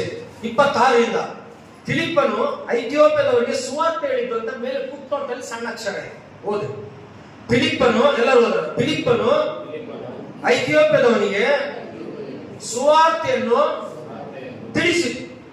ಓಕೆ, 28 ಬಂದಾಗ ಅಷ್ಟರಲ್ಲಿ ಕರ್ತನ ದೂತನು ಫಿಲಿಪ್ಪನಿಗೆ, ನೀನು ಎದ್ದು ದಕ್ಷಿಣ ಕಡೆ ಯೆರೂಸಲೇಮಿನಿಂದ ಗಾಜಕ್ಕೆ ಹೋಗುವ ದಾರಿಯಲ್ಲಿ ಹೋಗು, ಅದು ಹಡಗಿ ಎಂದು ಹೇಳಿದರು. ಅವನು ಎದ್ದು ಹೊರಟು ಹೋದನು. ಹೋಗುತ್ತಿರುವಾಗ ಐಥಿಯೋಪ್ಯ ದೇಶದ ಒಬ್ಬ ಮನುಷ್ಯನನ್ನು ಕಂಡನು. ಅವನು ಕಂಚಿಕೆಯು ಐಥಿಯೋಪ್ಯದವರ ರಾಣಿಯಾಗಿದ್ದ. ಕಂದಾಕೆ ಕೈಗಳಿಗೆ ದೊಡ್ಡ ಅಧಿಕಾರಿಯು ಆಕೆ ಎಲ್ಲಾ ಖಜಾನೆಯ ಮೇಲ್ವಿಚಾರಕನಾಗಿದ್ದನು. ಅವನು ದೇವರ ಆರಾಧನೆಗೋಸ್ಕರ ಯೆರೂಸಲೇಮಿಗೆ ಬಂದು ಹಿಂತಿರುಗಿ ಹೋಗುವಾಗ ತನ್ನ ರಥದಲ್ಲಿ ಕುಳಿತುಕೊಂಡು ಯೆಶಾಯನ ಪ್ರವಾದಿ ಗ್ರಂಥವನ್ನು ಓದುತ್ತಿದ್ದನು. ದೇವರ ಆತ್ಮನು ಫಿಲಿಪ್ಪನಿಗೆ, ನೀನು ಆ ರಥದ ಹತ್ತಿರ ಹೋಗಿ ಅದರ ಸಂಗಡಲೇ ನಡೆ ಎಂದು ಹೇಳಿದರು. ಫಿಲಿಪ್ಪನು ಓಡಿ ಹೋಗಿ ಆ ಮನುಷ್ಯನ ಯೆಶಾಯನ ಪ್ರವಾದಿ ಗ್ರಂಥವನ್ನು ಓದುತ್ತಿದ್ದವನು ಕೇಳಿ, ಎಲೇ, ನೀನು ಓದುವುದು ನಿನಗೆ ತಿಳಿಯುತ್ತದೋ ಅನ್ನಲು. ಅವನು, ಯಾರಾದರೂ ನನಗೆ ಅರ್ಥ ತಿಳಿಸಿಕೊಟ್ಟು ಹೊರತು ಅದು ನನಗೆ ಹೇಗೆ ತಿಳಿಯುತ್ತೆಂದು ಹೇಳಿ, ನೀನು ರಥವನ್ನು ಹತ್ತಿ ನನ್ನ ಬಳಿಯಲ್ಲಿ ಕೂತುಕೋ ಎಂಬುದಾಗಿ ಫಿಲಿಪ್ಪನನ್ನು ಕೇಳಿಕೊಂಡನು. ಅವನು ಓದುತ್ತಿದ್ದ ಶಾಸ್ತ್ರವನ್ನು ಯಾವುದೆಂದರೆ ನಿಮ್ಗೆಲ್ಲ ಗೊತ್ತು, ಮಧ್ಯಸ್ಥ, ಯೆಶಾಯನ ಗ್ರಂಥ 53ನೇ ಅಧ್ಯಾಯ ಓದ್ತಾರೆ. ಇಲ್ಲಿ ಫಿಲಿಪ್ಪನ ಬಗ್ಗೆ ನಾವು ನೋಡ್ತೇವೆ. ಫಿಲಿಪ್ಪನ್ ಏನ್ ಮಾಡ್ತಿದ್ದ, ಕಂಚಿಕಿ ಅಂತ ತೆಲುಗು ನಪುಂಸಕನು. ಇವನೇನ್ ಮಾಡ್ತಿದ್ದ, ಕಂದಾಕೆ ಕೆಳಗೆ ದೊಡ್ಡ ಹಣವಂತ. ಕಂಚಿಕಿಯು ಐಥಿಯೋಪ್ಯದ ರಾಣಿ ಆಗಿದ್ದ. ಕಂದಾಕೆ ಕೈಗಳಿಗೆ ದೊಡ್ಡ ಅಧಿಕಾರಿ. ಅಷ್ಟೆಲ್ಲ ಇವನೇನಾಗಿದ್ದಾನೆ, ಖಜಾನೆಗೆ ಮೇಲ್ವಿಚಾರ. ಈತನು ದುಡ್ಡಿಗೆ ಬಹಳ ಜವಾಬ್ದಾರಿಗಳಂತ. ಆಕೆ ಕೈಗಳಿಗೆ ಅಷ್ಟು ನಂಬಿಕಸ್ಥನಾಗಿದ್ದ. ಈತನಿಗೆ ಎಷ್ಟು ದುಡ್ಡು ಇರಲಿ, ಎಷ್ಟೇ ಅಧಿಕಾರ ಇರಲಿ, ಈತನು ಎಂತ ರಥದಲ್ಲಿ ಹೋಗ್ತಿದೆ. ಇವನು ಒಂದು ಆಸೆ ಇತ್ತು, ಏನಂದ್ರೆ ಯೇಸು ಕ್ರಿಸ್ತನ ಬಗ್ಗೆ, ದೇವರ ಬಗ್ಗೆ ತಿಳ್ಕೋಬೇಕೆಂಬುದಾಗಿ ಇವನೇನ್ ಮಾಡ್ತಿದ್ದ? ದೇವರ ಆರಾಧನೆ ಮಾಡುವುದಕ್ಕೆ ರಥದ ಮೇಲೆ ಕುಂತು ಯೆರೂಸಲೇಮಿಗೆ ಹೋಗಿ ಅಲ್ಲಿ ದೇವರ ಆರಾಧನೆ ಮಾಡಿ, ಆಗ ಯೆರೂಸಲೇಮಿನ ಮಾತ್ರ ಸಭೆ ಇತ್ತು, ಆ ದೇವರ ಆರಾಧನೆ ಮಾಡಿ ಅಲ್ಲಿಂದ ತಿರುಗಿ ಆತನು ಬರ್ತಾ ಇದ್ದಾರೆ. ಕಂಚಿ ಏನ್ ಮಾಡ್ತಿದ್ದಾನೆ? ಆತನು ರಥದ ಮೇಲೆ ಕುಂತು ಬರ್ತಿದ್ದಾನೆ. ಬರ್ಬೇಕಾದ್ರೆ ಏನ್ ಮಾಡಿ ಟೈಮ್ ವೇಸ್ಟ್ ಮಾಡಿಲ್ಲ. ನಾವೇನ್ ಮಾಡ್ತೀವಿ? ಕಾರಲ್ಲಿ ಕುಂತ್ರೆ ಸಿನಿಮಾಗಳು ಹಾಡುಗಳು ಹಾಕ್ತೀವಿ. ನಾವೇನ್ ಮಾಡ್ತೀವಿ? ಆಟೋ ಓಡಿಸ್ಬೇಕಾದ್ರೆ ಮೊಬೈಲ್ ನೋಡ್ಕೊಂತ ಇರ್ತೀವಿ. ನಾವೇನ್ ಮಾಡ್ತೀವಿ? ಎಲ್ಲಾದ್ರೂ ಲಾಂಗ್ ಟ್ರಿಪ್ ಹೋಗ್ಬೇಕಾದ್ರೆ ಎರಡು ಕಿವಿಗಳಿಗೆ ಸಿಗಾಕಂತೀವಿ. ಈ ಕಾಲದಲ್ಲಿ, ಆ ಕಾಲದಲ್ಲಿ ಯಾರಾದ್ರೂ ಕಿವಿಗೆ ಇಟ್ರೆ ಏನಂತೀವಿ ಗೊತ್ತಾ? ಕಿವುಡ ಪಾಪ ಕೇಳಲ್ಲ ಅಂತಿತ್ತು. ಹೌದಲ್ಲ? ಆ ಕಾಲಲ್ಲ ಇವರೇನ ಈಡೆ ಸೌಖ್ಯ ಬೆಟ್ಕೊಂಡ್ರಲ್ಲ ಮಿಷನ್, ಪಾಪ ಪಕ್ಕ ಹೇಳ್ತಿದ್ರು ಆತ ಕಿವುಡ, ಮಿಷನ್ ಇಟ್ಕೊಂಡಿದ್ದಾರೆ. ಈಗ ಕಿವಿ ಕೇಳೋನು ಮಿಷನ್ ಇಟ್ಕೊಳ್ತಾರೆ. ಅವನು ಕಿವುಡನೋ ಅಥವಾ ಕಿವಿ ಕೇಳೋನು ಒಂದು ಗೊತ್ತ, ಇಲ್ಲೊಂದು ಮಿಷನ್ ಇಲ್ಲೊಂದು ಮಿಷನ್ ಇಟ್ಕೊಂಡಿರ್ತಾರೆ. ಹೋಗ್ಬೇಕಾದ್ರು ಆಟೋದಲ್ಲಿ ಕುಂತಾಗ್ಲು, ಕಾರಲ್ಲಿ ಇದ್ದಾಗ್ಲು, ಬಸ್ಸಲ್ಲಿ ಇದ್ದಾಗ್ಲು ಎಡಕಿಗೆ ಅದು ಯಾವ ದೇವರಾಡ್ ಕೇಳ್ತಿದ್ದನೋ ಸಿನಿಮಾ ಕೇಳ್ತಿದ್ದ ಅದನ್ನು ಗೊತ್ತಾಗ. ಏನೇ ಅರ್ಥ ಆಯ್ತಾ? ಈ ನಮ್ಮ ಜೀವಿತದಲ್ಲಿ ದೇವರಿಗೆ ಸಮಯ ಸಿಗ್ತಾ ಇಲ್ಲ. ಈ ಯೆಶಾಯನ ಗ್ರಂಥ, ಇದು ಕಂಚಿಗೆ ನಾವು ನೋಡ್ತೀವಿ. ಏನ್ ಮಾಡ್ದ? ಯೆಶಾಯನ ಗ್ರಂಥವನ್ನು ಓದ್ತಾ ಇದ್ದ, ರಥದ ಮೇಲೆ ಕುಂತು ಓದ್ತಿದ್ದಾನೆ. ಪಾಪ ಅರ್ಥ ಆಗ್ತಾ ಇಲ್ಲ. ಆತನಿಗೆ ದೇವರದ್ದು ಇಷ್ಟ, ಆದ್ರೆ ಓದ್ತಾ ಇದ್ದಾನೆ, ಇದನ್ನ ಅರ್ಥ ಆಗ್ತಾ ಇಲ್ಲ. ಮತ್ತೆ ಇದು ದೇವರಲ್ಲಿ ಆರಾಧನೆ ಹೋಗ್ತಿದ್ದಾನೆ, ಬರ್ತಿದ್ದಾನೆ. ಈತನಿಗೆ ದೇವರಲ್ಲಿ ತುಂಬಾ ಇಷ್ಟ, ಎಷ್ಟೇ ಇರ್ಲಿ ಅಷ್ಟು ಇಷ್ಟ. ನೋಡಿ, ನಮ್ಮ ದೇವರು ಎಷ್ಟು ಒಳ್ಳೆಯವ್ರು ಗೊತ್ತಾ? ಎಷ್ಟು ಒಳ್ಳೆಯವ್ರು ಗೊತ್ತಾ ನಮ್ಮ ದೇವರು, ನಮ್ಮ ಕರ್ತನು. ಆತನಲ್ಲಿರುವಂತಹ ಆಸೆಯನ್ನು ನೋಡ್ದ. ಹಲ್ಲೆಲೂಯಾ, ದೇವರಿಗೆ ಸ್ತೋತ್ರವಲ್ಲಿ. ಯಾರಲ್ಲಿರುವಂತ ಆಸೆ? ಯಾರಲ್ಲಿರುವಂತ ಆಸೆ? ಗಾಜಿಗೆ ಹೋಗುವಾಗ ಅದು ಅಡವಿಯಲ್ಲಿ ಹೋಗ್ತಾ ಇದ್ದಾನೆ. ಯಾರಲ್ಲಿ? ಇಥಿಯೋಪಿಯಾ ದೇಶದ ಒಬ್ಬ ಮನುಷ್ಯನು, ಕಂಚುಕಿ ಈತನು, ನಪುಂಸಕ. ಈತನಿರುವಂತ ಆಸೆ, ಈತನಿರುವಂತ ಆಸೆ ಯಾರು ನೋಡಿದ್ರು? ಯೆಶಾಯ. ಏನ್ ಆಸೆ? ಅರೆ, ಇಷ್ಟು ದೊಡ್ಡವನು ರಥದ ಮೇಲೆ ಬೈಬಲ್ ಓದ್ತಿದ್ದಾನೆ, ಸದ್ಯಾಗಿ ಕಿವಿಲಿಟ್ಟು ಮೊಬೈಲ್ ನೋಡ್ತಾ ಇಲ್ಲ. ಇಷ್ಟು ದೊಡ್ಡವನು ಅಯ್ಯೋ ಕಾರಲ್ಲಿ ಸಿನಿಮಾ ಹಾಕೊಂಡು ಅಲ್ಲಿ ಫಿಕ್ಸ್ ಮಾಡ್ಕೊಂಡು ನೋಡ್ತಾ ಇಲ್ಲ. ಇಷ್ಟು ದೊಡ್ಡವನು ಯೆಶಾಯ ಗ್ರಂಥವನ್ನು ಹಿಡ್ಕೊಂಡು ಬೈಬಲ್ ಓದ್ತಿದ್ದಾನೆ. ಎಂತಹ ಶ್ರೇಷ್ಠವಾದಂತವನಪ್ಪ. ಕಂಚಿಗಳಿಗೆ ಖಜಾನೆಯ ಮೇಲ್ವಿಚಾರಕರು. ದೇವರ ಆತ್ಮ ಆತನ ಮೇಲೆ ಹೋಯ್ತು, ಆತನ ಮೇಲೆ ಇಷ್ಟ ಆಯ್ತು ದೇವರಿಗೆ. ಎಷ್ಟು ದೈವಿಕವಾದವನು, ಎಷ್ಟು ಪರಿಶುದ್ಧವಾದವನು, ಎಷ್ಟು ಭಯಗೊತ್ತಿದ್ದನು. ಆತನ ಮೇಲೆ ದೇವರ ಮನಸ್ಸೋಯ್ತು. ಈಗ ಆತನಿಗೆ ರಕ್ಷಣೆ ಇಲ್ಲ, ಆತನಿಗೆ ಮಾರ್ಗದರ್ಶನ ಇಲ್ಲ, ಆತನಿಗೆ ದೀಕ್ಷಾಸ್ನಾನ ಇಲ್ಲ. ಆತ್ಮ ದೇವರಿಗೆ ಬೇಕು. ಯಾಕೆ? ಯೇಸುವುದು ಆತನಿಗೆ ಇಷ್ಟ. ಆದ್ರೆ ಆತನಿಗೆ ಸರಿಯಾದ ವಿಧಾನ ಯಾರು ಹೇಳಿಲ್ಲ. ದೇವರೊಟ್ಟಿಗೆ ಯಾರ ಹತ್ರ ಮಾತಾಡಿದ್ರು? ಫಿಲಿಪ್ಪನೊಟ್ಟಿಗೆ ಮಾತನಾಡಿ. ಫಿಲಿಪ್ಪನು ದೇವರ ಸೇವೆ ಮಾಡ್ತಿದ್ದ. ಫಿಲಿಪ್ಪನೊಟ್ಟಿಗೆ ಮಾತನಾಡಿ, ಫಿಲಿಪ್ಪನೇ ಅಡವಿಗೆ ಹೋಗು, ನಾನು ಅನೇಬೇಕಾದ್ರೆ ಹೇಳ್ತೀನಿ. ಏನಂದ್ರೆ, ರಥದಲ್ಲಿ ಒಬ್ಬ ಮನುಷ್ಯ ಹೋಗ್ತಿದ್ದಾನೆ, ನೀನು ಅವನ ಬಳಿ ಓಡಿ ಹೋಗು, ಅವನಿಗೆ ನನ್ನ ಬಗ್ಗೆ ತಿಳಿಸು. ಫಿಲಿಪ್ಪನ್ ಏನ್ ಮಾಡ್ದ? ಓಡ್ತಾ ಇದ್ದೀನಿ. ನಿಮ್ಗೆ ಗೊತ್ತಾ, ಆ ಕಾಲದಲ್ಲಿ ರಥ ಸುಮಾರು 30ರಿಂದ 40 ಕಿಲೋಮೀಟರ್ ಅಷ್ಟು ಒಂಟೆಗಳು ಅಥವಾ ಇಟ್ಕೊಂಡು ರಥ ಓಡಿಸ್ತಾರೆ. ಫಿಲಿಪ್ಪನ್ನು ಎಲ್ಲೋ ಇದ್ದಾನೆ, ಕಂಚಿಗೆ ಇವನ ರಥ ದೂರ ಇದೆ. ನಾನು ಈ ಹಿಸ್ಟ್ರಿಯನ್ನು ಓದ್ಬೇಕಾದ್ರೆ, ಇದು ಔಟ್ಲೈನ್ ಬೈಬಲ್ ನಾನು ಓದ್ಬೇಕಾದ್ರೆ, ಇದ್ರ ಬಗ್ಗೆ ನಾನು ತಿಳ್ಕೋಬೇಕಾದ್ರೆ ಸುಮಾರು 1.5 ಕಿಲೋಮೀಟರ್ ಅಷ್ಟು ದೂರ ಇದ್ದಾರಂತೆ. ಯಾರು? ಈ ರಥ 1.5 ಕಿಲೋಮೀಟರ್ ಅಷ್ಟು ದೂರ ಇದೆ. ದೇವರ ಆಶೆಯಿಂದ ಯೆಶಾಯ ಗ್ರಂಥ ಓದ್ತಿದ್ದಂತ ಈ ಕಂಚಿಗೆ ಈಗ 1.5 ಕಿಲೋಮೀಟರ್ ದೂರ ಯಾರು ಹೋಗ್ಬೇಕು? ಇವಾಗ ಫಿಲಿಪ್ಪನ್ ಹೋಗ್ಬೇಕು. ಅರ್ಥ ಮಾಡ್ಕೊಂಡ್ರೆ, ಫಿಲಿಪ್ಪನ್ ಏನ್ ಮಾಡಿದಂತೆ? ಓಡಿ ಹೋದ, ಕಾಡಿನಲ್ಲಿ ಓಡಿ ಹೋದ. ದೇವರು ದೂತರು ಹೇಳಿದ ಮಾತಿಗೆ ನಾನು ವಿಶ್ವಾಸ ಇತ್ತ. ಹೋಗು, ನಶಿಸಿ ಹೋಗುವಂತ ಆತ್ಮವನ್ನು ನೀನು ರಕ್ಷಿಸಬೇಕು. ಓಡು. ಫಿಲಿಪ್ಪನ್ ಏನ್ ಮಾಡ್ದ? ಓಡಿ ಓಡಿ ಓಡಿ ಓಡಿ ಸುಸ್ತಾದ. ಕೊನೆಗೆ ರಥವನ್ನು ಹಿಡ್ಕೊಂಡು ಹತ್ರ ಹೋದ. ಆತನು ಎಷ್ಟು ಕಷ್ಟಪಟ್ಟು ಓಡುದು ನಾವು, ಅಡವಿಯಲ್ಲಿ ಎಷ್ಟು ಸುಸ್ತಾಗಿ ಹೋದ್ ನಾವು. ಹತ್ತಿರ ಹೋಗಿ ರಥವನ್ನು ಹಿಡ್ಕೊಂಡ. ಕಂಚಿಗೆ ನೀನು ಓದ್ತಿರೋದು ನಿಮ್ಗೆ ಅರ್ಥ ಆಗ್ತಿದ್ದೀನಪ್ಪ. ನೋಡಿ, ಅವ ಕಂಚಿಗೆ ಏನ್ ಹೇಳ್ತಾರೆ? ನಾನು ಓದ್ತಿರೋದು ಯಾರಾದ್ರೂ ನನಗೆ ಹೇಳಿಲ್ಲ, ನನಗೆ ಅರ್ಥ ಆಗೋದಿಲ್ಲ. ಆಗ ಈ ಹಣವಂತನು, ಈ ಕಂಚಿಗೆ, ಈ ನಪುಂಸಕನು ಏನ್ ಮಾಡೋದು ಗೊತ್ತಾ? ಆ ರಥದ ಮೇಲೆ ಆತನ ಬಿಟ್ಟರೆ ಯಾರು ಮುಗಿಸಲ್ಲ. ಅಲ್ಲೆಲೂಯಾ, ಕ್ರೈಸ್ತರು ಆ ರಥದ ಮೇಲೆ ಅವನು ಬಿಟ್ಟರೆ ಯಾರು ತೆಗಿಲ್ಲ. ಆ ಕಾಲದಲ್ಲಿ ಒಂದು ಮಾತಿಂದ, ನೀನು ರಥವನ್ನು 10. ಎಷ್ಟು ಚೆನ್ನಾಗಿದೆ ಮಾತು ನೋಡಿ. ಏನಂತೆ ದಯಮಾಡಿ 29 ಹೋದ್ರೆ, ದೇವರ ಆತ್ಮನು ಫಿಲಿಪ್ಪನಿಗೆ ನೀನು ಆ ರಥದ ಹತ್ತಿರ ಹೋಗಿ ಅದರ ಸಂಗಡ ನಡೆ ಎಂದು ಹೇಳಿದರು. ಫಿಲಿಪ್ಪನು ಓಡಿ ಹೋಗಿ, ನಡ್ಕೊಂಡು ಹೋಗಿಲ್ಲ, ಓಡಿ ಹೋದ 1.5 ಕಿಲೋಮೀಟರ್ ದೂರ ಇದೆ. ಒಬ್ಬ ಮನುಷ್ಯ 1.5 ಕಿಲೋಮೀಟರ್ ಸೈಕಲ್ ಹೊಡಿತಾ ಇದ್ರೆ ಅವನು ಹಿಡಿಬೇಕಂತ ಅವನು ಹೋಗ್ತಾ ಇರ್ತಾನೆ. ಆ ಮನುಷ್ಯ ಎಷ್ಟು ಓಡಬೇಕು ಗೊತ್ತಿಲ್ಲ, ಎಷ್ಟು ಆಯಾಸ ಅಂತ ಗೊತ್ತಿಲ್ಲ. ಓಡಿ ಹೋಗಿ ಅದನ್ನೇನ್ ಮಾಡ್ದ, ಆ ಮನುಷ್ಯನ ಯೆಶಾಯ ಪ್ರವಾದಿಗಳನ್ನು ಓದುತ್ತಿದ್ದನ್ನು ಕೇಳಿ, ಎಲೇ ನೀನು ಓದು, ನಿನ್ಗೆ ಅರ್ಥ ಆಗ್ತಾ ಇದೆಯಾ? ಫಿಲಿಪ್ಪನಿಗೆ ಹೇಳ್ತಾ ಇದ್ದೆ, ನೀನ್ ಅರ್ಥ ಆಗ್ತಿದೆ, ರಥದ ಮೇಲೆ ಕುಂತ್ಕೊಂಡು ನೀವು ಓದ್ತಾ ಇದೆಯಲ್ಲ. ಆವಾಗ ಹಂಚಿಕೆ ಹೇಳ್ತಾನೆ ಅನ್ನಲು ಅವನು ಯಾರಾದ್ರೂ ನನಗೆ ಅರ್ಥ ತಿಳಿಸಿಕೊಟ್ಟು ಹೊರತು ಅದು ನನಗೆ ಹೇಗೆ ತಿಳಿದಿತ್ತು ಎಂದು ಹೇಳಿ. ಯಾರು ಹೇಳ್ಬೇಕು ಬೈಬಲ್ ಬಗ್ಗೆ, ಯಾರು ಹೇಳಿದ್ರಲ್ಲ ಅದು ಅರ್ಥ ಆಗೋದು.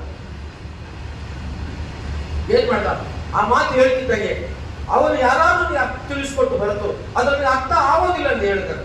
ಆಗ ಫಿಲಿಪ್ಪನಿಗೆ ಹೇಳ್ತಾರ ಮಾತು, ನೀನು ರಥವನ್ನು ಹತ್ತಿ ನನ್ನ ಬಳಿಯಲ್ಲಿ ಕುಂತುಕೋ. Price the lord. ನೀನು ರಥವನ್ನು ಹತ್ತು ನನ್ನ ಬಳಿಯಲ್ಲಿ ಕುಂತುಕೋ. ಕಂಚಿಗಳಿಗೆ ಹಣ ಬೇಕಾದಷ್ಟು ಅದನ್ನು ಲೆಕ್ಕಾಚಾರ ಮಾಡುವಂತವನು, ಒಬ್ಬ ರಾಣಿಯ ಕೆಳಗೆ ಕೆಲಸ ಮಾಡುವಂತವನು, ರಥದ ಮೇಲೆ ಇದ್ದಂತವನು ಹೇಳ್ತಾ ಇದ್ದಾನೆ. ಅಲ್ಲಿ ಯಾರು ಕುಂತ್ಕೊಳ್ಳಿಲ್ಲ, ಅವನ ಪಕ್ಕದಲ್ಲಿ ಯಾರು ರಥವನ್ನು ಹತ್ತೋಗಿಲ್ಲ. ಆ ದಿನಗಳಲ್ಲಿ ಆವಾಗ ಫಿಲಿಪ್ಪನು ದೇವರಾತ್ಮನಿಂದ ತುಂಬಿರುವಂತ ಫಿಲಿಪ್ಪನಿಗೆ ಹೇಳ್ತಾನೆ, ನೀನು ರಥವನ್ನು ಹತ್ತು ನನ್ನ ಪಕ್ಕದಲ್ಲಿ ಕುಂತ್ಕೋ ಅಂತಾನೆ. ಪ್ರಿಯ ದೇವರ ಮಕ್ಕಳೇ, ಒಂದು ಸುವಾರ್ತೆಯಲ್ಲಿ, ಒಂದು ದೇವರ ಕೆಲಸದಲ್ಲಿ ಪ್ರಯಾಸ ಪಡುವುದು ಯಾವತ್ತೂ ವ್ಯಕ್ತವಾಗುವುದಿಲ್ಲ. ನೀನೊಂದು ಮ್ಯೂಸಿಕ್ ಬಾಕ್ಸ್ ವ್ಯಕ್ತವಾಗುವುದಿಲ್ಲ, ನೀನೊಂದು ಹಾಡಿನ ವ್ಯಕ್ತವಾಗುವುದಿಲ್ಲ, ನೀನು ಕಸ ಗುಡಿಸಿದ ವ್ಯಕ್ತವಾಗುವುದಿಲ್ಲ, ನೀನು ದೇವರಿಗೆ ವರ್ಷಿಪ್ ಮಾಡಿ ವ್ಯಕ್ತವಾಗುವುದಿಲ್ಲ, ನೀನು ದೇವರಿಗೆ ಕೊಟ್ಟ ವ್ಯಕ್ತವಾಗುವುದಿಲ್ಲ. ನೀನು ದೇವರ ರಾಜ್ಯಕ್ಕೆ ತವಕಪಟ್ಟರೆ ಯಾವತ್ತೂ ವ್ಯರ್ಥ ಆಗಲ್ಲ. ಯಾಕೆ ಗೊತ್ತಾ? ದೇವರು ನಿನ್ನನ್ನು ಮೇಲಕ್ಕೆ ತರ್ತಾನೆ. ಆಮೇಲೆ ದೇವರು ನಿನ್ನ ಮೇಲಕ್ಕೆ ತರ್ತಾನೆ. ನೀನು ಎಷ್ಟು ಬಡತನದಲ್ಲಿದ್ದು, ನೀನು ಎಷ್ಟು ಕಷ್ಟಪಟ್ಟು, ನೀನು ಎಷ್ಟು ಓಡ್ತಾ ಇರ್ತೀಯೋ ಅಷ್ಟು ದೇವರಿಗಾಗಿ ನೀನು ಜೀವಿಸ್ತಾ ಇರ್ತೀಯೋ, ದೇವರು ಮಾತ್ರ ನಿನ್ನನ್ನು ಮೇಲೆ ತರ್ತಾನೆ. ನಿನ್ನ ಸ್ವಬುದ್ಧಿಯಿಂದ ನೀನು ಮೇಲೆ ಬಂದಿಲ್ಲ ಅಂತ ನೀನು ಅರ್ಥ ಮಾಡ್ಕೋ. ಆದ್ರೂ ಮೇಲೆ ಬಂದ ಫಿಲಿಪ್ಪನಿಗೆ ಸುಖ ಸಿಕ್ತು. ಏನ್ ಸಿಕ್ತು? ಸುಖ ಸಿಕ್ತು. ರಥದ ಮೇಲೆ ಕುತ್ಕೊಂಡ, ಸುಖ ಸಿಕ್ತು. ಆವಾಗ ಯೆಶಾಯನ ಬಗ್ಗೆ ಹೇಳ್ದ. ನೆಕ್ಸ್ಟ್ ಏನಾಯ್ತು ಗೊತ್ತಾ?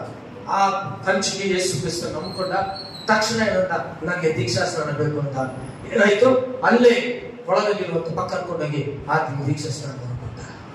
ಒಂದು ಆತ್ಮವನ್ನ ಫಿಲಿಪ್ಪನ ರಕ್ಷಣೆ ಮಾಡಿ ನಡೆಸೋದಿಕ್ಕೆ ಓಡಿ ಹೋದ ದೇವರ ಆತ್ಮ ಹೇಳ್ತಾನೆ. ಆ ನಶಿಸುವ ಆತ್ಮ ದೇವರ ಆಸೆ ಇದೆ ಆತನಿಗೆ ದೇವರ ಆಸೆ ಇದೆ. ಸ್ವಾರ್ಥ ಸಾರಿ ಆತನಿಗೆ ದೀಕ್ಷಾ ಕೊಟ್ಟ, ಯೇಸುವನ್ನು ನಂಬಿಕೊಂಡ.